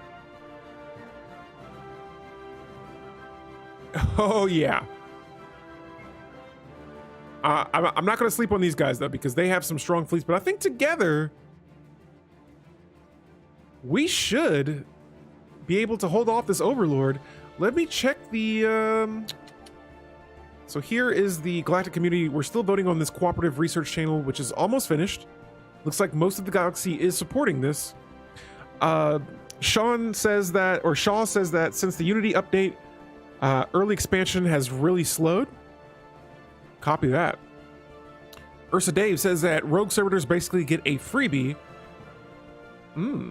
How so? What kind of freebie do bio servitors get? Hey, look, I feel like my first Galactic Paragons playthrough is going to have to be with robots. All right, so this is the target from orbit dig site we were just looking at. They were digging in a huge hole, and it says that one of my scientists discovered an ancient cache of resources among the ruins of Hizar. That's the planet they're currently excavating on. And it says that they are even now in the process of being shipped off to our central stores. Excellent. Oh, 100 motes. Nice. Wonderful. All right, so I'm going to buy about another 1,000 alloys here. And I'm going to save these alloys now because we are about to get a new technology here. And that's what I was looking for. The Starhold technology. We'll be using those alloys to upgrade those bases. And then we'll be using our tech now to... we got a couple of things we could do here. Man, these top 3 technologies equally, I just feel like they're all pretty good. But we're going to go for the cruiser tech next. Let's go to our traditions here. We got a tradition available as well. And now we are working down the prosperity tree. And, I'm gonna go for the interstellar franchising. It says here that this gives me a negative 5% upkeep from jobs. That should decrease the cost for food. I believe even consumer goods. But we'll see what's going on there. There is another empire that seems to have formed right here. This is the Star Dynasty.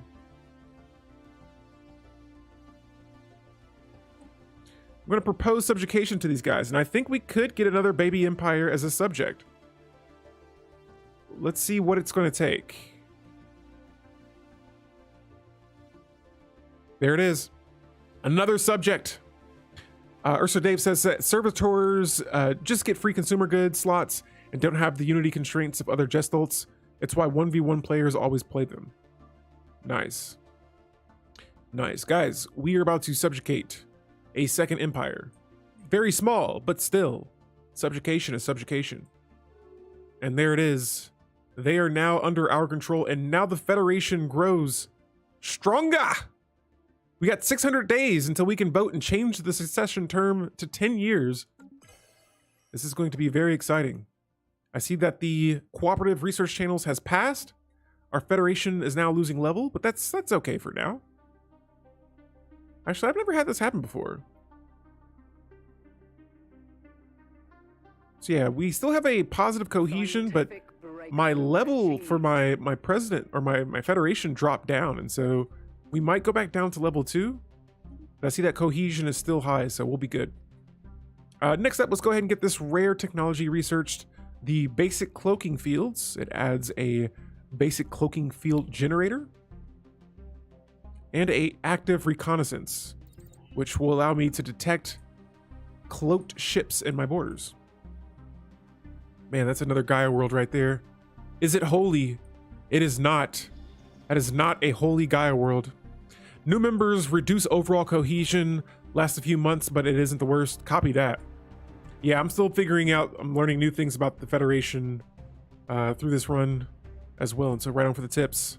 Right now, we were the first president, we lost our presidency, and now we just gotta wait for rotations, but I'm trying to change the Federation laws so that president terms for the other guys are only gonna be for 10 years. All right, so let's get another anchorage up here. And now, oh yeah, that's right, we can upgrade these bases. And so starting at my home system, we'll upgrade these. Oh, this one has a hydroponics bay we could build here.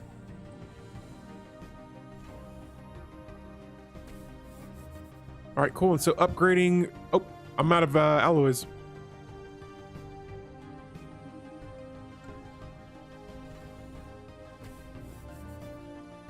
Cool, cool. Chak says, if you have a Federation set to the term of Overlord Wars to nothing, they'll still defend you because the Federation... Oh! Tricky, tricky. Well then.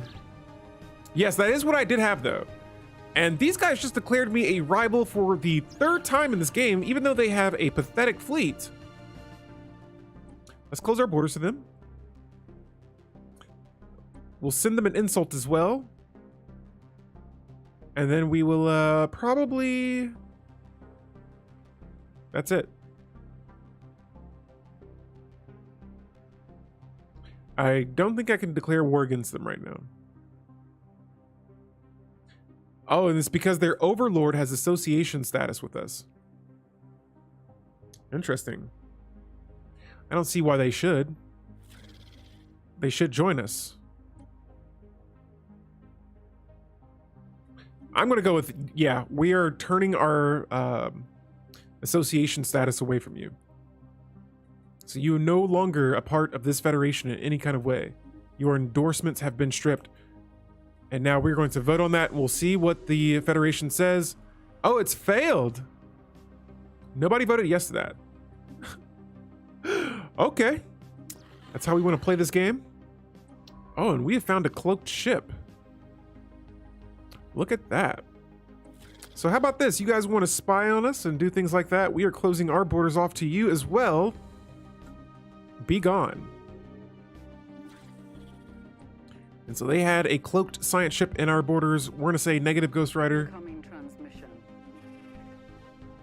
The Star Dynasty wants to form an embassy with us, and that is going to increase our unity even further. Every embassy offer we get, it increases our unity by, I believe, I want to say like another three unity. But back to the fleet manager we go. We have about 4 more ships worth we can build, and a leader has just died. So we'll go for about 2 more destroyers, and then a scientist is dead. And so we'll go ahead and just recruit a new one. And that's for physics, and so I'm going to go for this computing scientist. We'll recruit them, and hopefully we have some better roles here for our science staff. In the meantime, though, back at our planets, let's see here. Planet Old World could probably use another job of some sort. Oh yeah, and this is a Forge world right now. Both of these are. And so whoever pointed that out earlier, thank you so much. Now I'll know why these industrial districts will only produce alloys. But I think only one Forge world should be enough right now. And so for this planet, I might designate it to be a tech world instead. And then these industrial districts, there it is. It's now set back to producing alloys and consumer goods. And so I'm going to see if that actually changes in the next month. My alloys might drop only a little bit, but yeah, the consumer goods went back up. So good stuff there.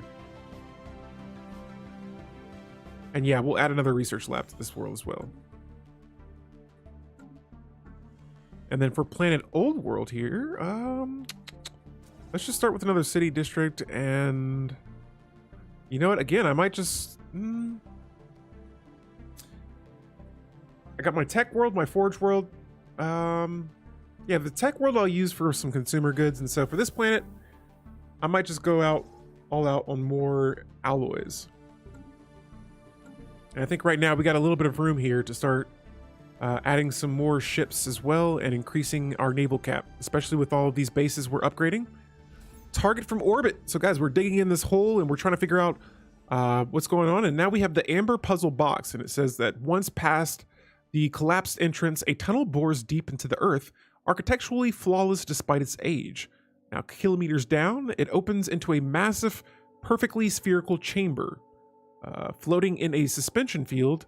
At the very center of the indestructible alien device, a semi-apocky, I think that's how you say that, amber-tinted cube with intricate alien patterns inscribed on all 6 sides. Touching the inscriptions causes rhythmic pulses of light to be emitted from the cube. Now, there is no trace of any known language code or mathematical equation in the chamber or on the puzzle box itself, but it is fairly safe to assume that the box is a riddle of some kind. We'll keep on digging. All right, so going back to my fleet manager again, we have, I think all our ships are made. Yeah, we're upgrading right now, and so we'll add about... We have encountered some manner of space-born beast. Uh-oh, sorry guys, my camera died for a second. We're gonna bring it back here in 1 moment. It's a little toasty in my room today. It's a nice warm day here where I'm at, so camera just gets a little overheated there for a second. But yeah, we'll go ahead and just add these ships for now, reinforce them, and we'll come back to them a little bit later on. See where our fleet, let's see where our fleet power is now compared to some of these other empires. These guys are still overwhelming compared to me. We have to do more. Let's upgrade both of these fleets. You know what? If I can colonize another world, we might have to make that one some sort of like fortress world. Oh, and there it is. I do have terraforming technology. So stability low on the new tech world. Ah, yes, yes. This one right here. It is indeed. And for reasons being, we have no clerk jobs, no clerk workers. It's these colonists. And even though they produce amenities, it's not enough. And so one thing that I noticed that helped out a lot was the, this is a building specifically tied to my civic here. Where are you located at? Oh, the Hollow Theater. And so this will turn my entertainers into duelists, and they turn alloys into unity, amenities, and naval capacity. Scientific breakthrough achieved. On top of that, the birds have now sent me an insult, and we have found another invisible science ship. Yo, get out of here with that. On top of that, we have another civic. Ooh. Ooh. And guys, we got some options here.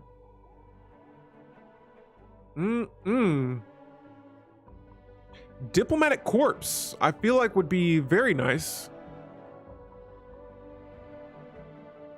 Very nice.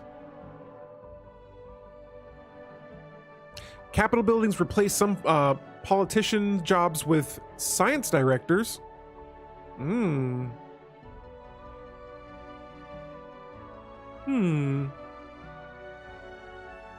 This diplomatic corps, it's looking pretty good. You say megacorp? If I'm a megacorp, can I still? Oh, I can't keep these though. I want to keep my warrior culture and distinguished admiralty.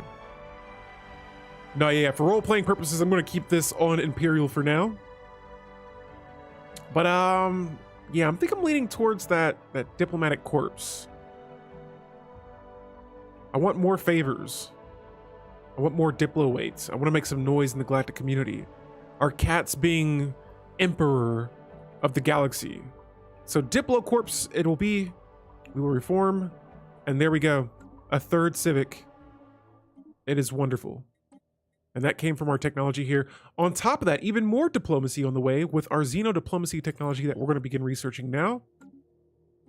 Yeah, the insult that we got here from the birds. We say be gone. And yeah, I got some room right now to, you know what? Build another research lab. And so more tech is on the way. And that's a lot of technology. That is a whole lot of technology.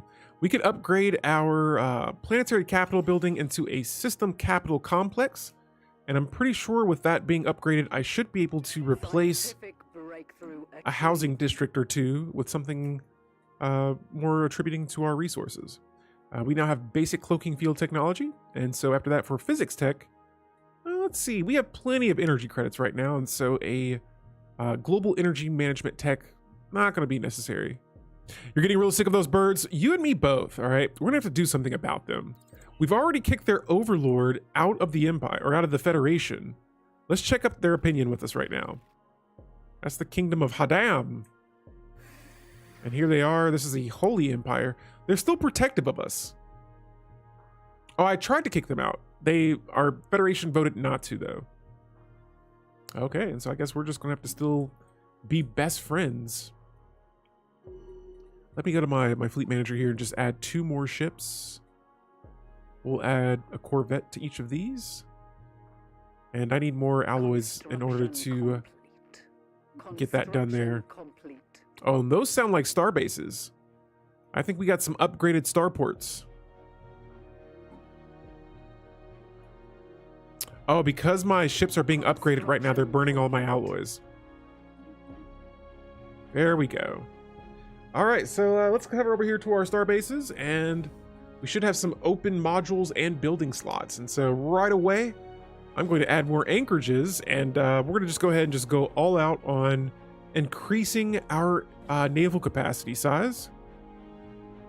And when I mean cashing out, I mean we are selling all of these resources so that I can get as many of these alloys as always. And I just want to build more, I want to get more ships.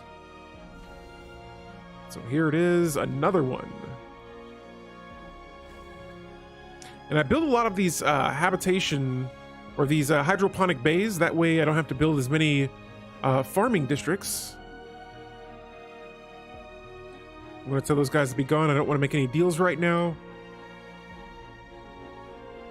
All right, so just doing a quick skim through some of my, my other planets here. I want to make sure.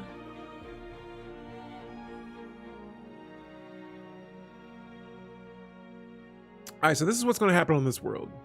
These colonist jobs are going to go away, and they're going to become workers, or these 2 are probably going to become researchers.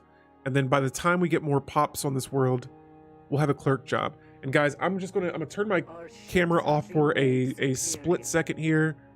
And so just so my camera can charge for a bit, but we're gonna keep the stream going as long as I can. And we're gonna keep on keeping on. All right, and so now we have the cruiser technology.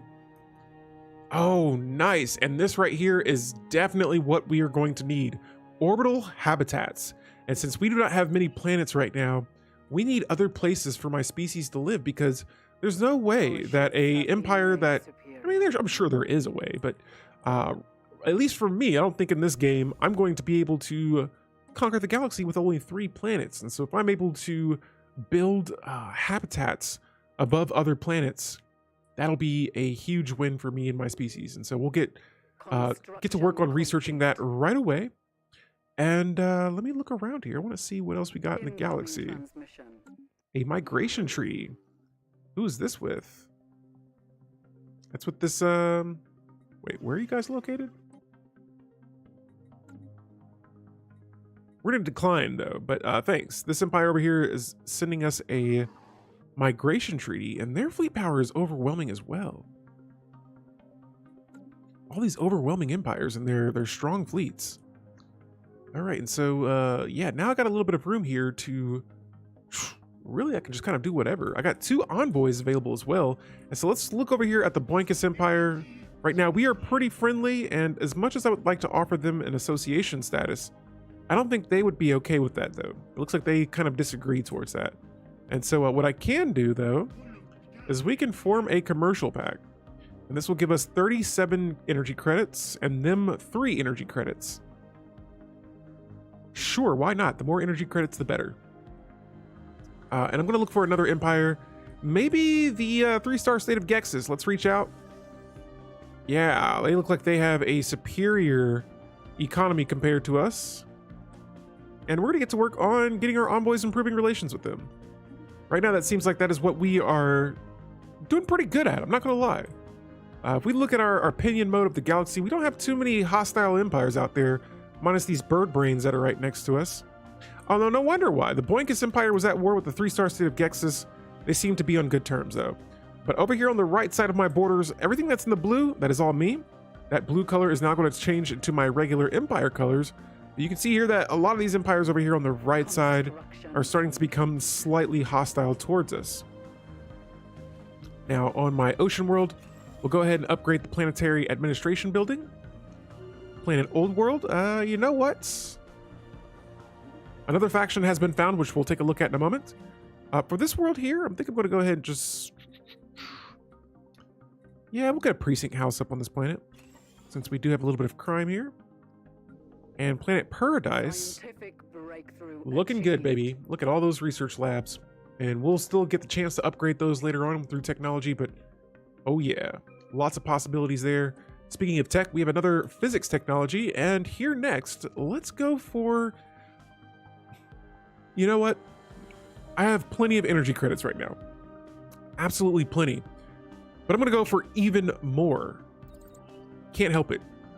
We've got all those energy credits, we gotta take advantage of it, especially with the fleet plans we have.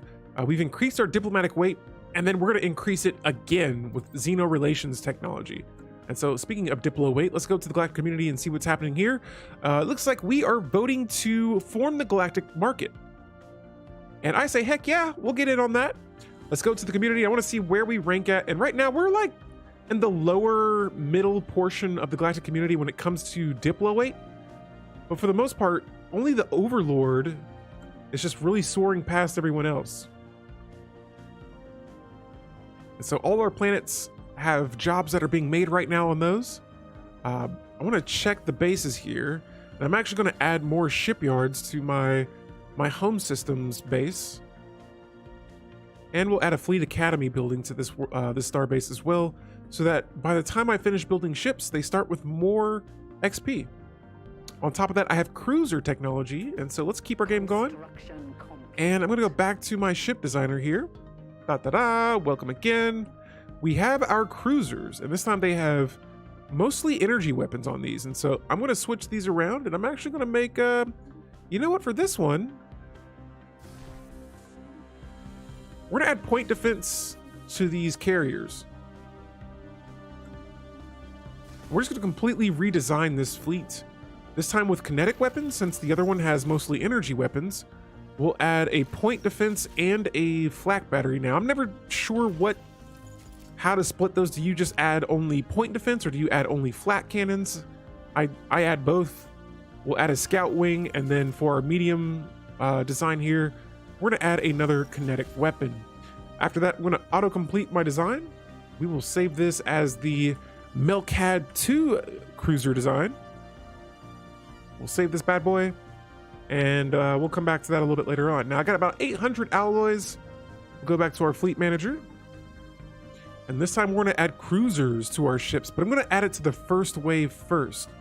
And so we'll add one of each.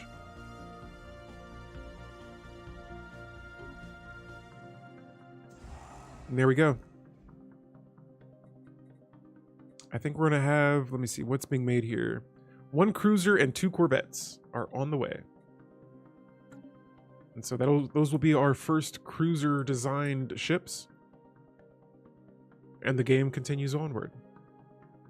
And again, we keep finding these science ships in our borders. We keep capturing them. Our borders are now closed to all of this golden area over here. Diplomacy's out the window. These guys as well. I was trying to, we could revoke association status with these guys. I say we give it a shot. Get them out of the Federation. We don't need all these freeloading empires hanging on to our Federation. I think it should be clear. And of course, it fails. What's not about to fail, though, is this law we're going to try and pass. And I don't care who does not want this. We're going to start using these favors now. You guys are going to vote for this. All right. Y'all are going to vote for this law. You're going to do it. Yes. And I can't get the other members of the Federation to vote for it. It's going to be split 50-50 right now, so I don't know if this is going to pass or not. But we'll see if these guys decide to change the law to 10 years for presidency term. And it failed. Half and half. Incoming transmission. You know what that means? I gotta see who voted against that. My own subjects? Congratulations, you just lost your diplomacy. So we're gonna go over here. You guys are pretty much inferior to me, and so let's negotiate this agreement here. And you guys will be able to vote. You're just not gonna be able to vote on anything against what I vote against. And so there's that. And then because you want to vote against me, we're going to proceed with you giving me your resources. The same over here. I'm going to go ahead and modify your agreement as well. Give me your diplomacy. It's now been restricted. And I'm actually willing to just decrease the cost of the basic resources I'm taxing them for. But yes, you're going to learn today. Oh, and we can get a holding on their world. Nice. And so there we go. 2 contracts have been changed. And here we have the next and final archaeological dig site situation, ancient approval. Now, solving the puzzle box turned out to be quite an ordeal. Aligning the patterns themselves was not enough, so they also had to be solved in a particular order, with the calculations of each step altering those of all subsequent ones. And nearly endless permutations, there was much time-consuming tracking, but in the end, it was unlocked. As the last pattern clicked into place, the puzzle box exploded into millions of tiny points of lights. The lights danced madly in the air for a few moments before coalescing to create some kind of unknown language. Oddly, all the witnesses to this event seemed to instinctively understand the message without knowing the words. For a few seconds before flickering cut out, it reads, "You have passed the trial. We shall respond accordingly." And so now we have the xenobiology technology and the ancient suspension field technology. Epic. And that completes the targeting from orbit archaeological dig site. Situation log update. Now the galactic market has formed, all right? And I'm going to hover over here real quick. I want to turn my camera back on. There we go. And it says the de facto galactic trade, unbound by the performance of the international diplomacy, has existed since the first discovered that we are not alone in the galaxy. As new borders are discovered and old ones redrawn across the galaxy, galactic leaders agree that it is time to legitimize this commercial forum so that all may benefit. Now, in the coming years, independent traders and government agencies will be looking to establish a quasi-centralized hub for galactic commerce. We would surely benefit were this hub to fall within whiskey space, so we can choose to promote one of our worlds for this purpose. Understood. I usually don't go for the galactic market. I don't have a lot of trade value in some of my systems here, but I do know we just took the voting abilities away from 2 of our vassals. And so if I go back here, we'll see if we can maybe cut the succession year to, there we go. That'll do it. 20 years. And there it is. The resolution has been passed. I think now it was my subjects that were causing me all the problems here. We're going to revoke the status of these overlords.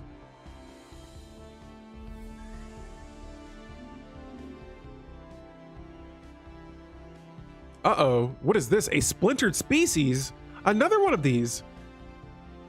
Kind of weird. Is their background kind of messed up right now?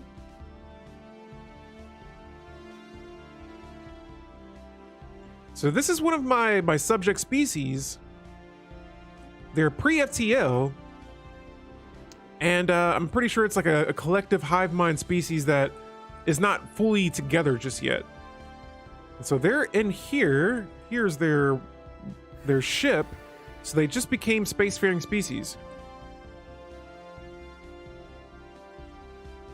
And I'm going to propose to them subjugation. They're not taking it though.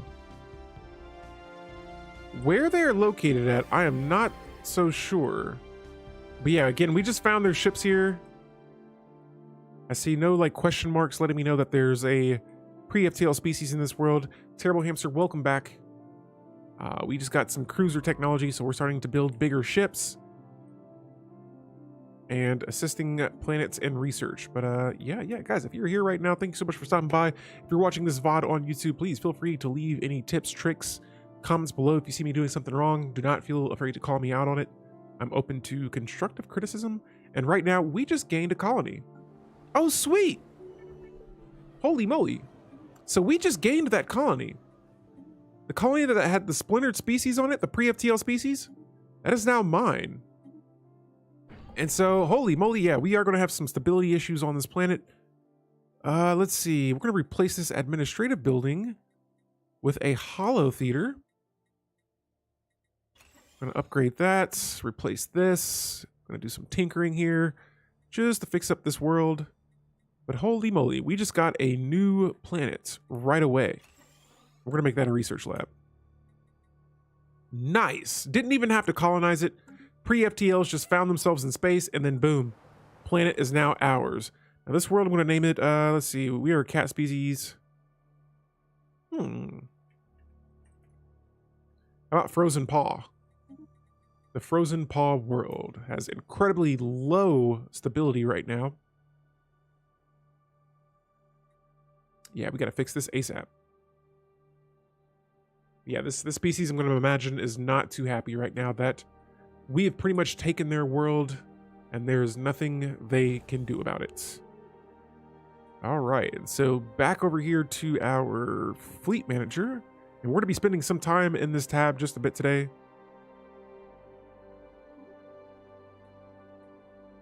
Bingo. I think that fully fills in our our first fleet there. Frozen Paw, though, we definitely got to keep an eye on this planet, make sure the stability does not get too out of control. We have a tradition available. We're going to go ahead and complete the left tree on the prosperity tradition. And this one will increase specialist pop resource output by 5%. Now, keep an eye on this technology up here. Right now, we're at 387.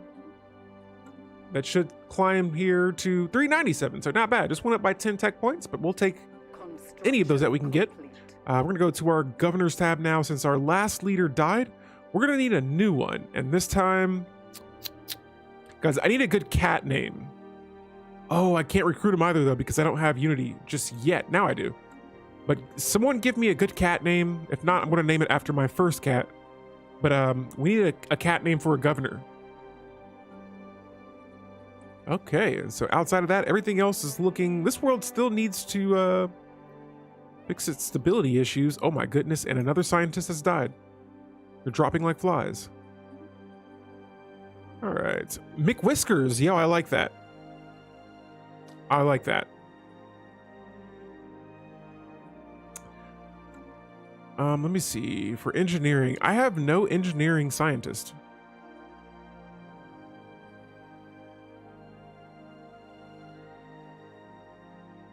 And I'm just going to have him, I guess, just engineer or research engineering tech.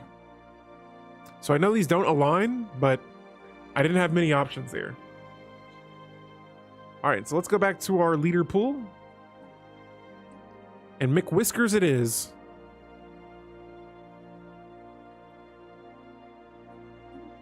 Governor McWhiskers, our new ruler of our world. Respecting a pre-FTL planet privacy for several centuries, but as soon as they gain an FTL drive, boom, instant, yes, instant. But we're going to make it for the better, though. We're going to make their world better than what they could possibly imagine. And already, like I said, the stability went up from 10 to 24. Crime is still at an all-time high, but that'll be all dealt with here in a moment. Amenities are high, housing is a little low, and so, yeah, just right now, doing a lot of tinkering on this planet. You know, we'll go ahead and make the decision to distribute some luxury goods. We will go ahead and launch an anti-crime campaign. And yeah, we'll come back to this world once things seem to level out a little bit. Now, with the galactic community, I'm going to imagine we just formed a... we did just form the galactic market, and now we're voting on forming a galactic council. But I'm going to say no, because I know that I have no chance of getting into this one, at least just yet. I could put all of my envoys onto the galactic community, but then that means that our we got 3 more years until the next election for our Federation president. This is exciting. This is very exciting. Scientific breakthrough achieved. All right, so let's see what we got next for technology here. Quantum field manipulation. And as always, the energy credits, they are just through the roof. Let's go for this chemical plant building next. We don't have any volatile modes, or at least we're not. Oh, we are. We have 1 volatile mode we're generating per month. Not bad. Not bad. We're making some progress through this run here today, though. Guys, hopefully you're enjoying this run so far. Let's see. Planets are starting to stabilize a little bit more. I want to say we could replace one of these city districts with a, let's say, an industrial district. Since we need the consumer goods, we'll go to our tech world here. We'll add another industrial district as well. And Planet Frozen Paw has automatically been designated to a factory world. Okay. This world seems to be split between a number of different districts. But now all the pops are working on this planet. We have a research lab on the way. Cool. Don't mind if I do. And the Marauders are coming to us with a tribute offer. Sure, what's 500 energy credits to me? Be gone, don't destroy my worlds. We will see you later. But I wonder if we're still rivals with the birds. We're still pretty hostile towards these guys.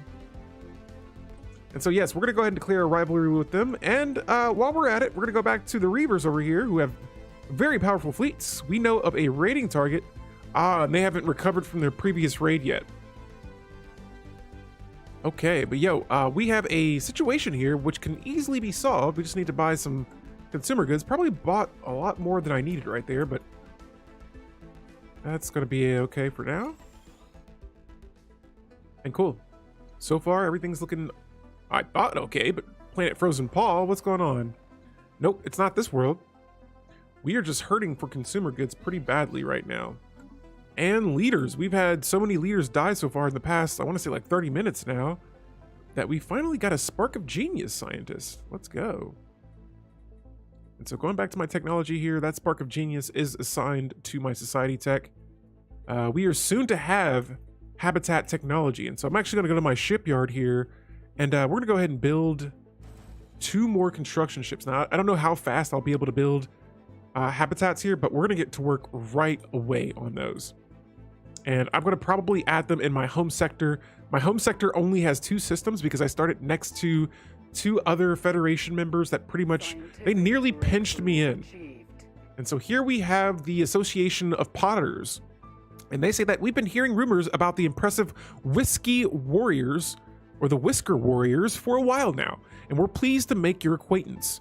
Now, for a nominal contribution of credits, we are the Association of Potterers, offer premium salvage services. From engine upgrades to scrapping fleets, whatever your needs, you can count on us. And to ensure that we start off on your good graces, how about a small gift to show our commitment to customer service? And so they're going to give me 600 alloys right off the bat, and that is going to be a fair trade to me. And so yeah, with this world being a factory world, I got all artisans filled up on this planet. I'm going to go ahead and just build another industrial district. And this should balance out. Yeah, so see, I have 1 forge world and then 1 consumer world and a tech world in the middle. Now, Planet Frozen Paw still has some low stability. I mean, what can I do? I mean, you got high amenities, you got housing, you got a job on the way.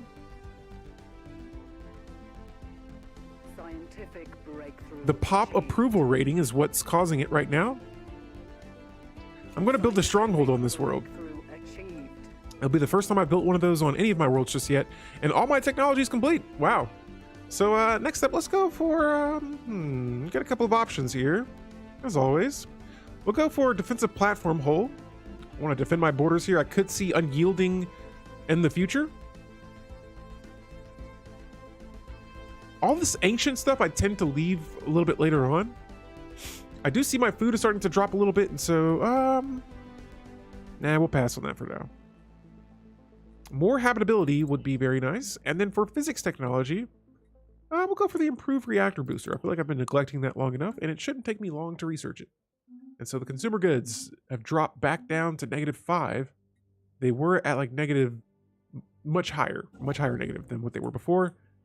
Let's go to some worlds nearby, preferably by my home world. And let's start building some mega structures. And so now we can build habitats. And right away, I'm getting started on my first habitat. We're gonna go ahead and start a second habitat as well. Oh, I need way more alloys. And so we're gonna have to wait a little bit for that. Of course, Alpha, hey, you live. Haven't seen you stream in a while. Oh yeah, I've been streaming pretty frequently the past couple of weeks. Just yesterday I took a day off. We streamed Friday. I want to say Thursday, Wednesday, Tuesday. Yeah, but I think actually I take that back. I think we did like maybe 3 streams last weekend. But I'm working on some video stuff outside of streaming. So with me, I work a full-time gig.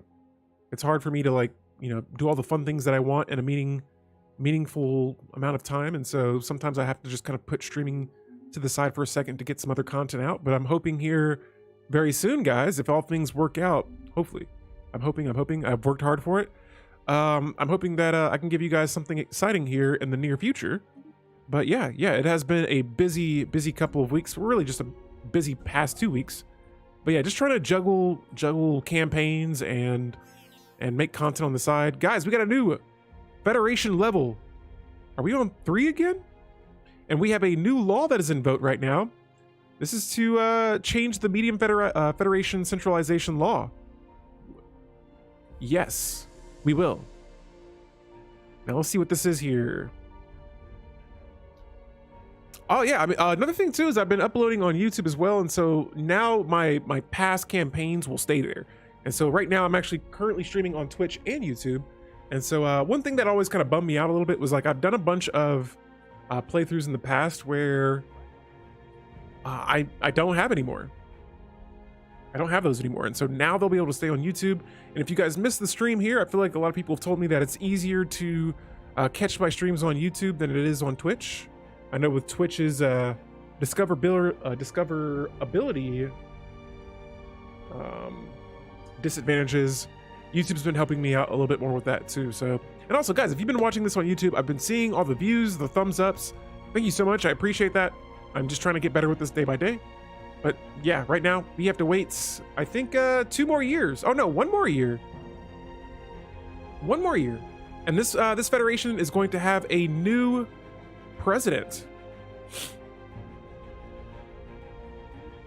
Excuse me. Sorry about that, guys. I'm very much more for Twitch than YouTube. I'm doing this for both so that both people can watch. I know I got some people on YouTube that would rather watch me there. I know some people would rather watch me on Twitch. As a mod and viewer, Twitch has way more for the viewers and is way easier to be. So like, I see there are advantages and disadvantages to both platforms, but I do not see it as a loss that I'm streaming on both. And so for me, I think this is a win for me as a content creator and for anybody that's streaming, that YouTube is the way to go. And eventually I would like to just have all of my content be on YouTube, but I don't want to leave my Twitch folks behind. I mean, really, I feel like I feel like YouTube's even good for streaming. I mean, the platform has it, so I'm going to use it, and I can't be swayed unless things went south, like where Twitch was heading for a while. But yeah, let's look at our Federation here. Let's see what level we are. Okay, so we're 3 again. We dropped down, I believe, because we added a couple of new federations to our new empires to our federations. But yeah, we're doing okay. We're gonna bounce back. Of course, hopefully you're having a wonderful weekend as well as everyone else that's watching this evening. Is it the evening? Wow, it's already 2 hours in, guys. This run, we're definitely making some progress in the story today. Small galaxy sizes, all right, makes it easier for my runs to keep going. Oh, and did these guys? Wait, what? Did my Federation allies close their borders to me?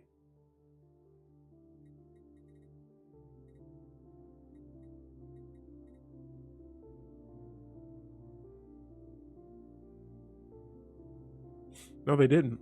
But for some reason, I can't travel through their borders. Oh, it's because there's a hostile, I believe, like a pirate base or something there. Okay. And so I have this other construction ship. I would love to build another habitat, but right now I'm kind of cornered in right now. Oh, here we go. So we can get our, I think this is our 2nd habitat now. We're building 2 habitats at the same time. And on top of that, let's go ahead and build some more ships here. And so I'm looking, I see that my first fleet maxed out 50 out of 50 ships.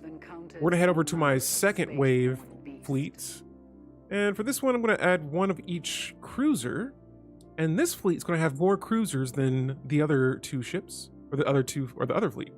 So my other fleet right now has 15 of 2 different types of corvettes, 3 of 2 different design destroyers and then only 2 cruisers. My second wave is going to have more cruisers and probably more destroyers than anything else. And so for this here, we'll go ahead and start reinforcing those. And there it is, 2 cruisers on the way. For my Federation, we have a new Presidento. The Empire of Nadira is now the president of our Federation. And so right now we're doing a rotation. I don't know if it comes back to me or if it goes to some of my subjects. But for engineering technology, next up, we're gonna go for the orbital rings tech. Being able to defend my worlds would be absolutely majestic. And guys, usually when I'm listening to my Stellaris jams, I don't care too much for the lyrics, but whoever sings this song has such a majestic voice that I want to let it run through here. And so if you guys don't mind, I don't mind. We have a council that is being voted for right now. I gotta see this. Who's up? So the Batoxians, the Habonite Unified Worlds, and the Holy Empire are all running for members of the Galactic Council. Now, if I were to go to this, here it is, the Galactic Community. Yeah, here, let me see if I'm gonna see how much I can increase my diplomatic weight if I were to assign all of my envoys to the Galactic Community. And if we could maybe get our hands, look at all this. Cat jam indeed. All right, so right now I'm at, oh, it put me up to 2.4k diplomatic weight. Still not enough though. It does put me up in like the top 5. I don't know, my allergies are kicking my butt right now, but even with all of my envoys assigned to the Galactic Community, it still might not be enough to get us into the Galactic Council.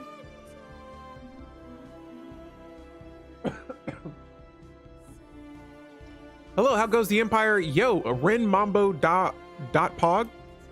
Well, the Empire, it's going pretty good. We've survived a war or 2. Right now we are in a Federation, and so all of this here that you're seeing that's wrapping all up around there, that's all a part of my Federation, but my Empire in particular is right here. It's the same color, but yeah, we're doing okay right now. We're playing some catch up. I played with the Common Grounds Origin, which starts you in a Federation, and when I started the game, I was kind of pinched in, and so I had a slow start being able to expand.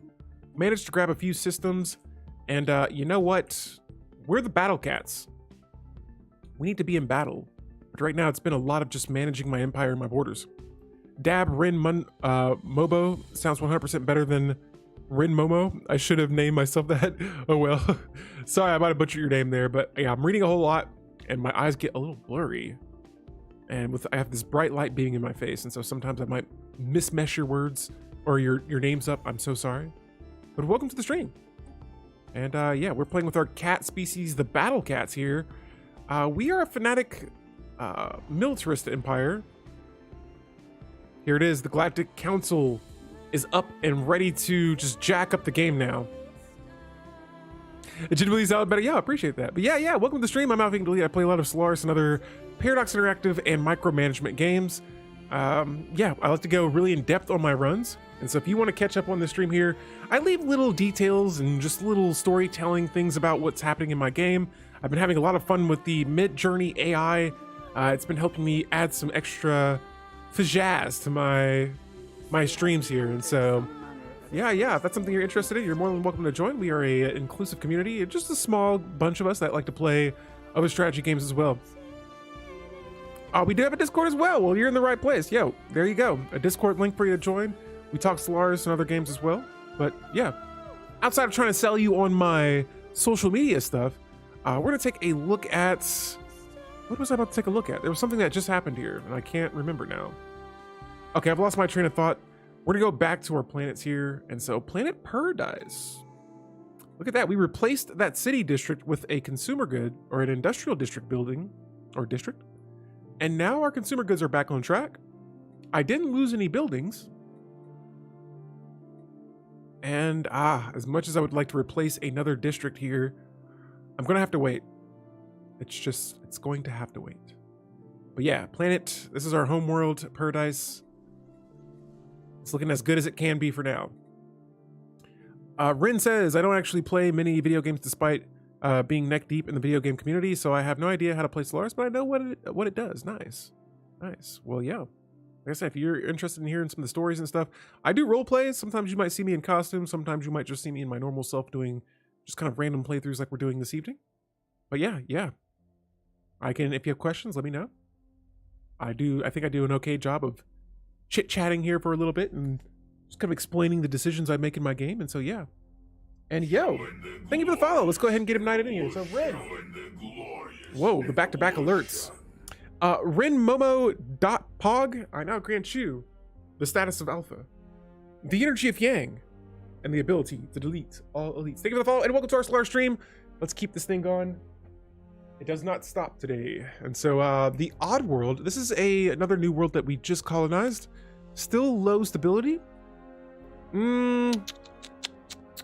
Huh. Scientific breakthrough. But there's no enforcers being worked on this world, so not much I can do about that until pops continue to grow on that planet. And on this world, Akawawa, I can't even say the word. I typed the name of this world and I can't say it. Same issue here. We just need more pops on these planets to fill in these jobs, and that'll increase the amenities. Now, here we have an interesting situation. So I have planet Frozen Paw here that has low amenities. We do have 2 duelist jobs, and so once those jobs are filled, I'm curious to see how that's going to change all of this. We have a pop that's on the way as well. We'll come back to it a little bit later on. Now, I'm going to start closing out some of these tabs because we have a lot of information here on my right user interface. Oh, and hey, look at that. We got another tradition available. Empire at War? Nice. Yo, Empire at War was a fun game. Are you talking about Star Wars? Star Wars Empire at War? Because yeah, that was one of the first ones I got into. I had a CD for it, but it broke. And I remember not being able to play it and just feeling absolutely livid about it. And so I never had a chance to really enjoy that game as much as I wanted to, but I think the first like 3 games that I played of it, I enjoyed it. Guys, next up for physics tech, let's go for, we could go for this research complex technology. I'm just worried this is going to have some major upkeep that I can't keep up with right now, because see, right now I'm checking my special resources. I have no exotic gases, and these these research complex buildings, they have an upkeep of 0.9 exotic gases. And so this technology is probably not going to be the best tech for us to go for right now. Cold fusion power though, we'll say yes to that, and we'll get work to that right away.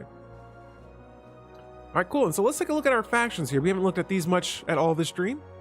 And right now, the Alien Equality Forum, we seem to be getting a lot of support from them. And the galactic community has just initiated an emergency measure for the regulated growth emergency measure. And we'll just say, all right, sure, here we go. The Galactic Council is at it again. All right, so, geez Louise, that Equality Forum faction has so many issues right now that I think I'm just going to continue supporting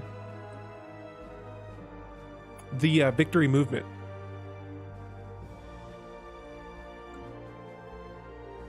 And so now that I have no envoys on the Federation, I just want to see where our cohesion is, and I see that it is a little low right now, and so I'm going to assign just 2 of the envoys to that, just to keep this thing improving XP for now.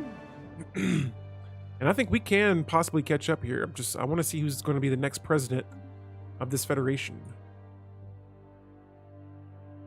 All right, and so outside of that, let's see. Yes, the duelist jobs, increasing those amenities. I like it. I like it. Let's see here. What else can we add?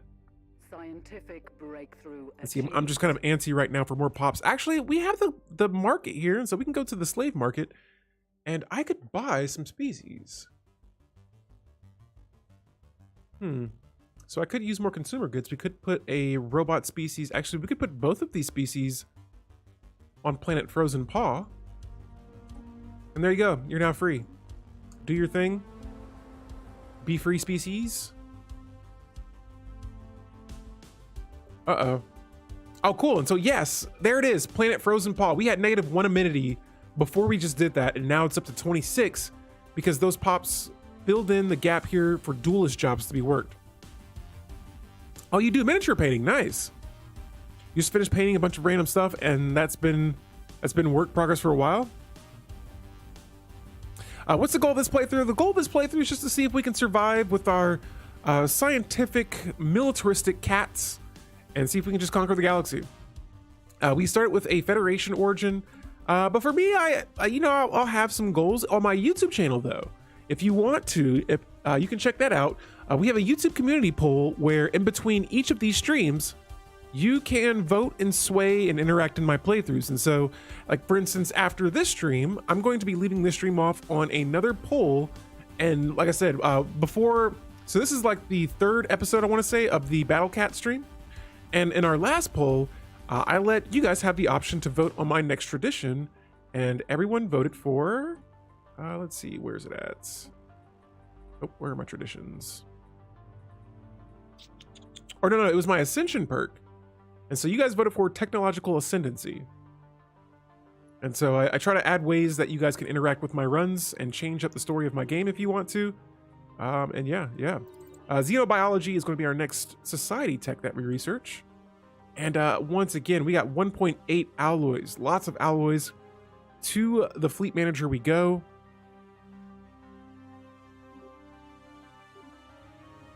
And we're just going to reinforce with the 2 cruisers we have now. We'll come back. Again, I want to see where our fleet power is looking like to the...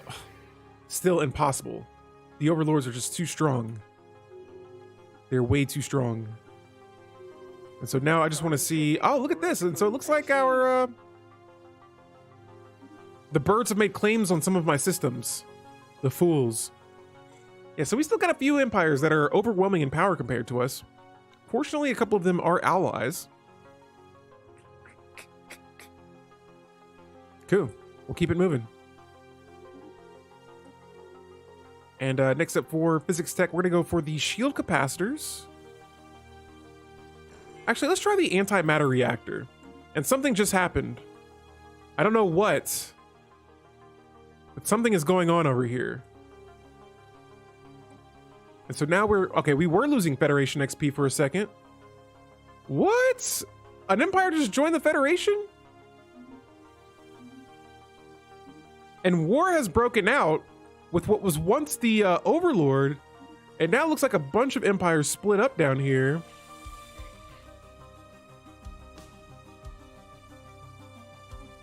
Could I possibly sneak another subject into vassalization?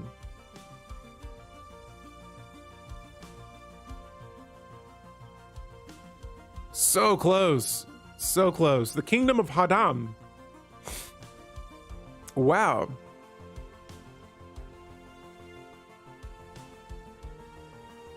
Yo, that sounds pretty sweet, Ren. I'm not gonna lie. I used to like doing stuff like that when I was a kid, and I think that's why I like 4X grand strategy games. And so I used to have like the little miniature like green army troop characters.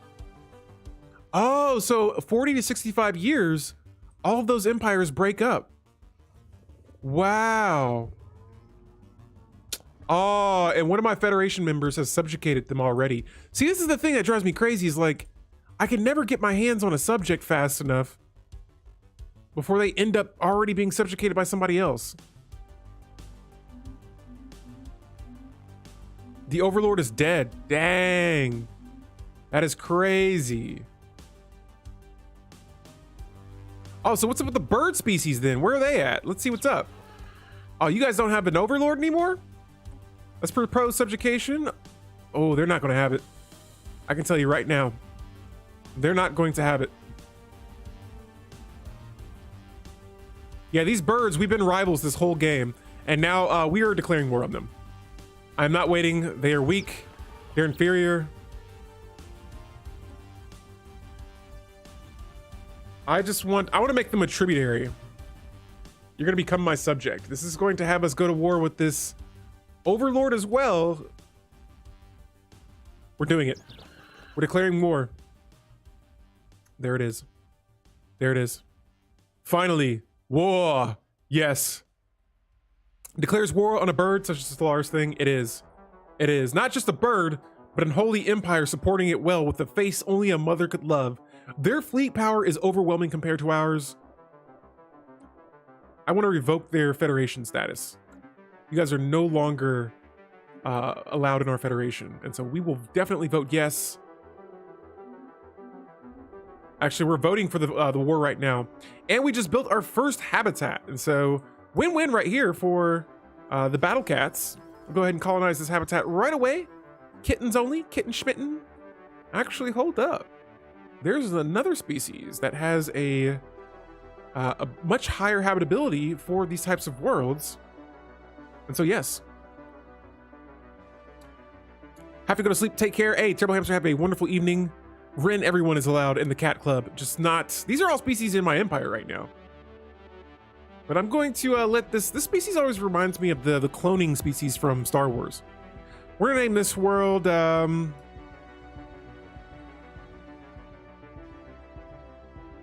about Scratched Fuzz?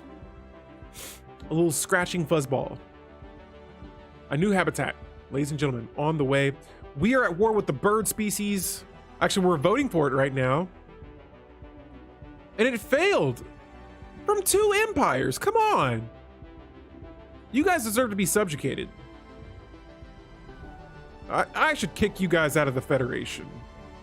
Get out of here. And that failed as well.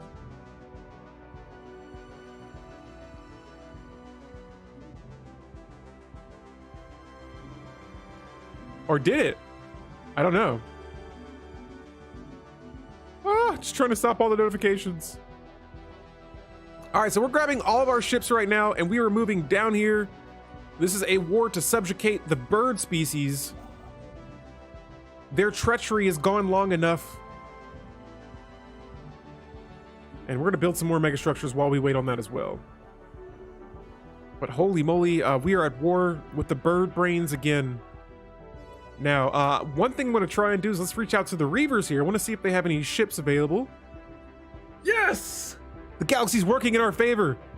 We're going to send them to attack as well.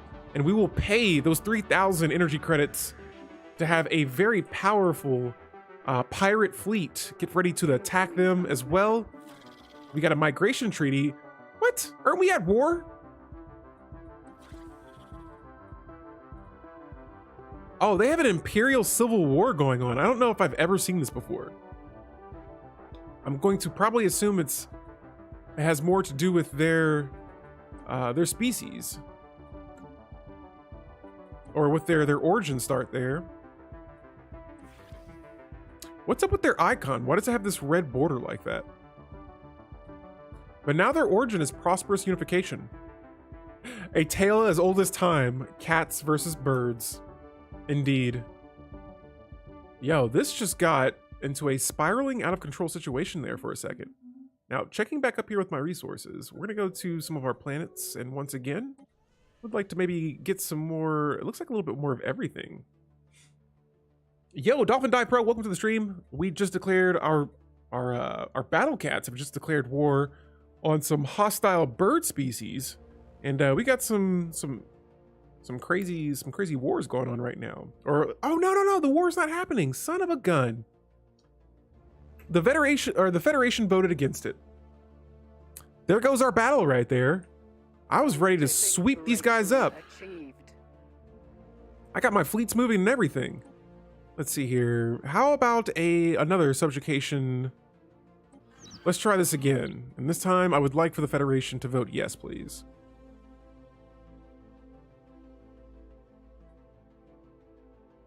Here we go. Please say yes. We got orbital ring technology as well, and let's see, what are they gonna say?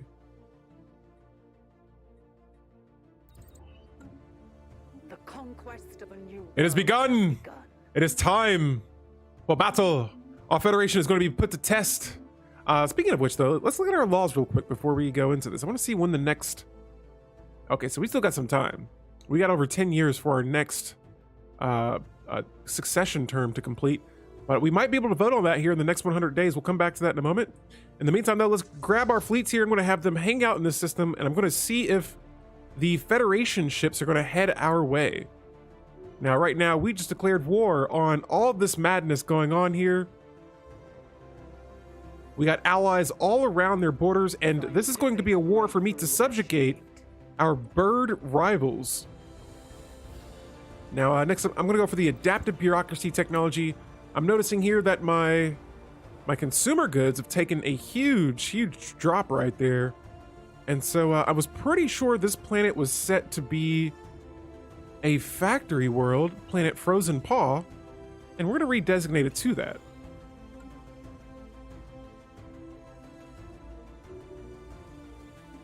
There we go. And so now the consumer goods are back on track. I think the designation just changed right there for a second. Since this world is already set to a forge world, we'll keep it that way. And this planet, yes, is a tech world. Now, outside of that, I'm going to make sure to keep my eye on these resources up here, because we just broke a few commercial agreements. Let's go ahead and make our first move. We're going to go ahead and attack this system first. Now, I'm looking over here. They got some really strong ships there.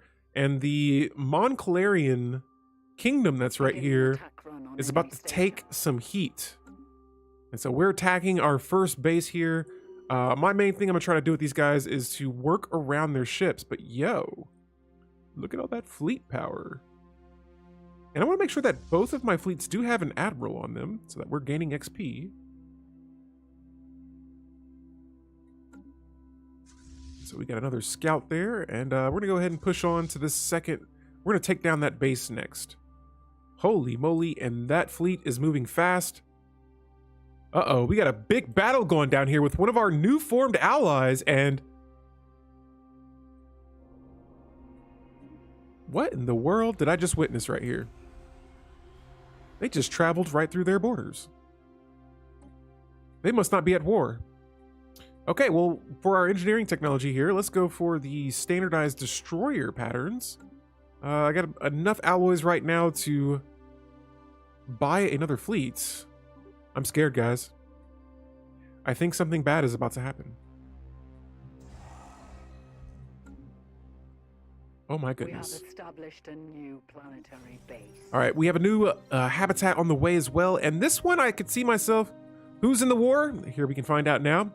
Not that empire, but pretty much most of the Federation. What? The Galactic Farmers Market is a vassal now? Come on. Come on. Killing me here. Beginning attack run on enemy station. All right, so we're attacking one of their bases. They're attacking one of ours.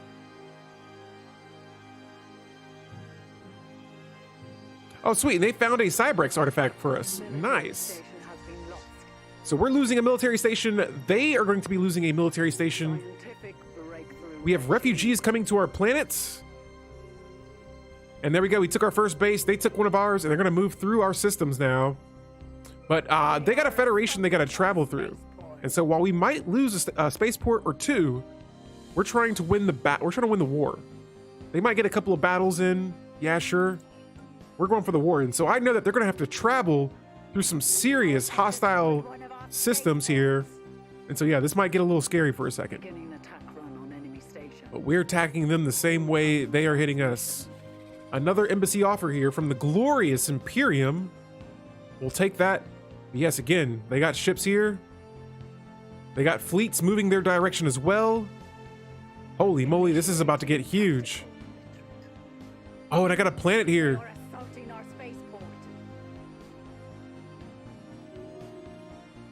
All right, and our Federation ships are going to be entering their orbit here in a bit. Oh, these guys already got hyper relays up. Let's go. Look at all these undefended systems, though. We're going to go ahead and start planning a course to attack there, but I'm going to keep my eye right here, though, because we're about to have the Federation fleet meet toe-to-toe with these guys. Oh my goodness, we got a 72K fleet. They got a lot, too. And the regulated growth resolution has failed in the galactic community. And so there's so much happening right now. But yeah, I think they're all just kind of gathering up right now to, oh my goodness, there it is. The 72K fleet-powered Federation fleet. I think these guys are bombarding my old world planet. That we cannot have. Incoming transmission. Another migration treaty. We will decline. No, thank you. An alien empire wishes the next hub. So this is our first robotic species that we have found in this game.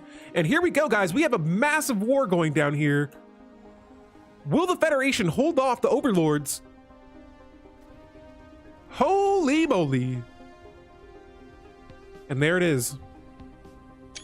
Full-blown chaos. Just like I like it. Guys, we got another prosperity tree here that is complete. The Public Works Division is done. The deed is there. Now, we're gonna leave this stream right here, right in battle. All right, we are at war with overlords. It's cats versus birds.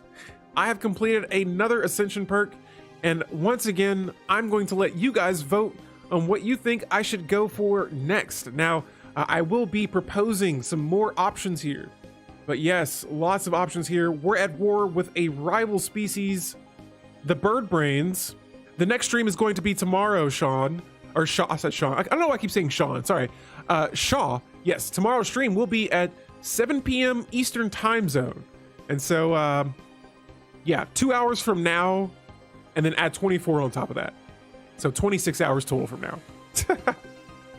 But yeah, guys, here, just a quick background of what's been going on in our game. My Federation here, 6 o'clock, so 25 hours from now. Thank you, Tier, for reminding that. We're streaming at 6 o'clock p.m. tomorrow. Same thing on Twitter, on YouTube as well. But yeah, we got war with the overlords, a broken overlord. We're trying to take advantage of it. I'm going to let you guys vote on what you think my next ascension perk can be. And we got some very dangerous options that are coming up. And so be sure to check out my YouTube polls. Give me about somewhere between 30 minutes to an hour after the stream, or it might just pop up on your YouTube homepage after the stream. If you're watching this on YouTube, thank you so much. We're gonna be looking for someone to drop a raid for this evening. And I wanna see who is online before we start this bad boy. And then I'm gonna wish everyone off for a wonderful weekend before I jet here in a second. I can't get my Twitch to work. Alrighty, well, it looks like Twitch is not functioning for me right now.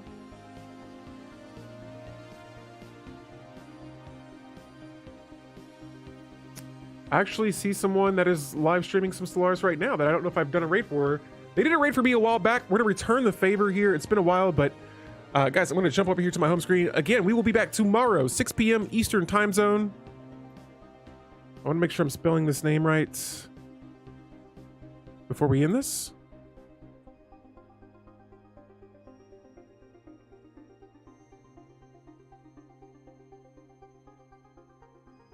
Oops, wrong name.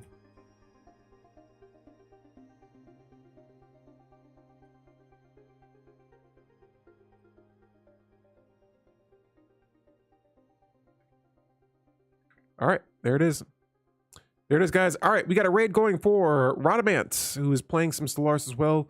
Be sure to tune in, enjoy the show. If you're watching this on YouTube, I will see you all tomorrow. Till then, Alpha out.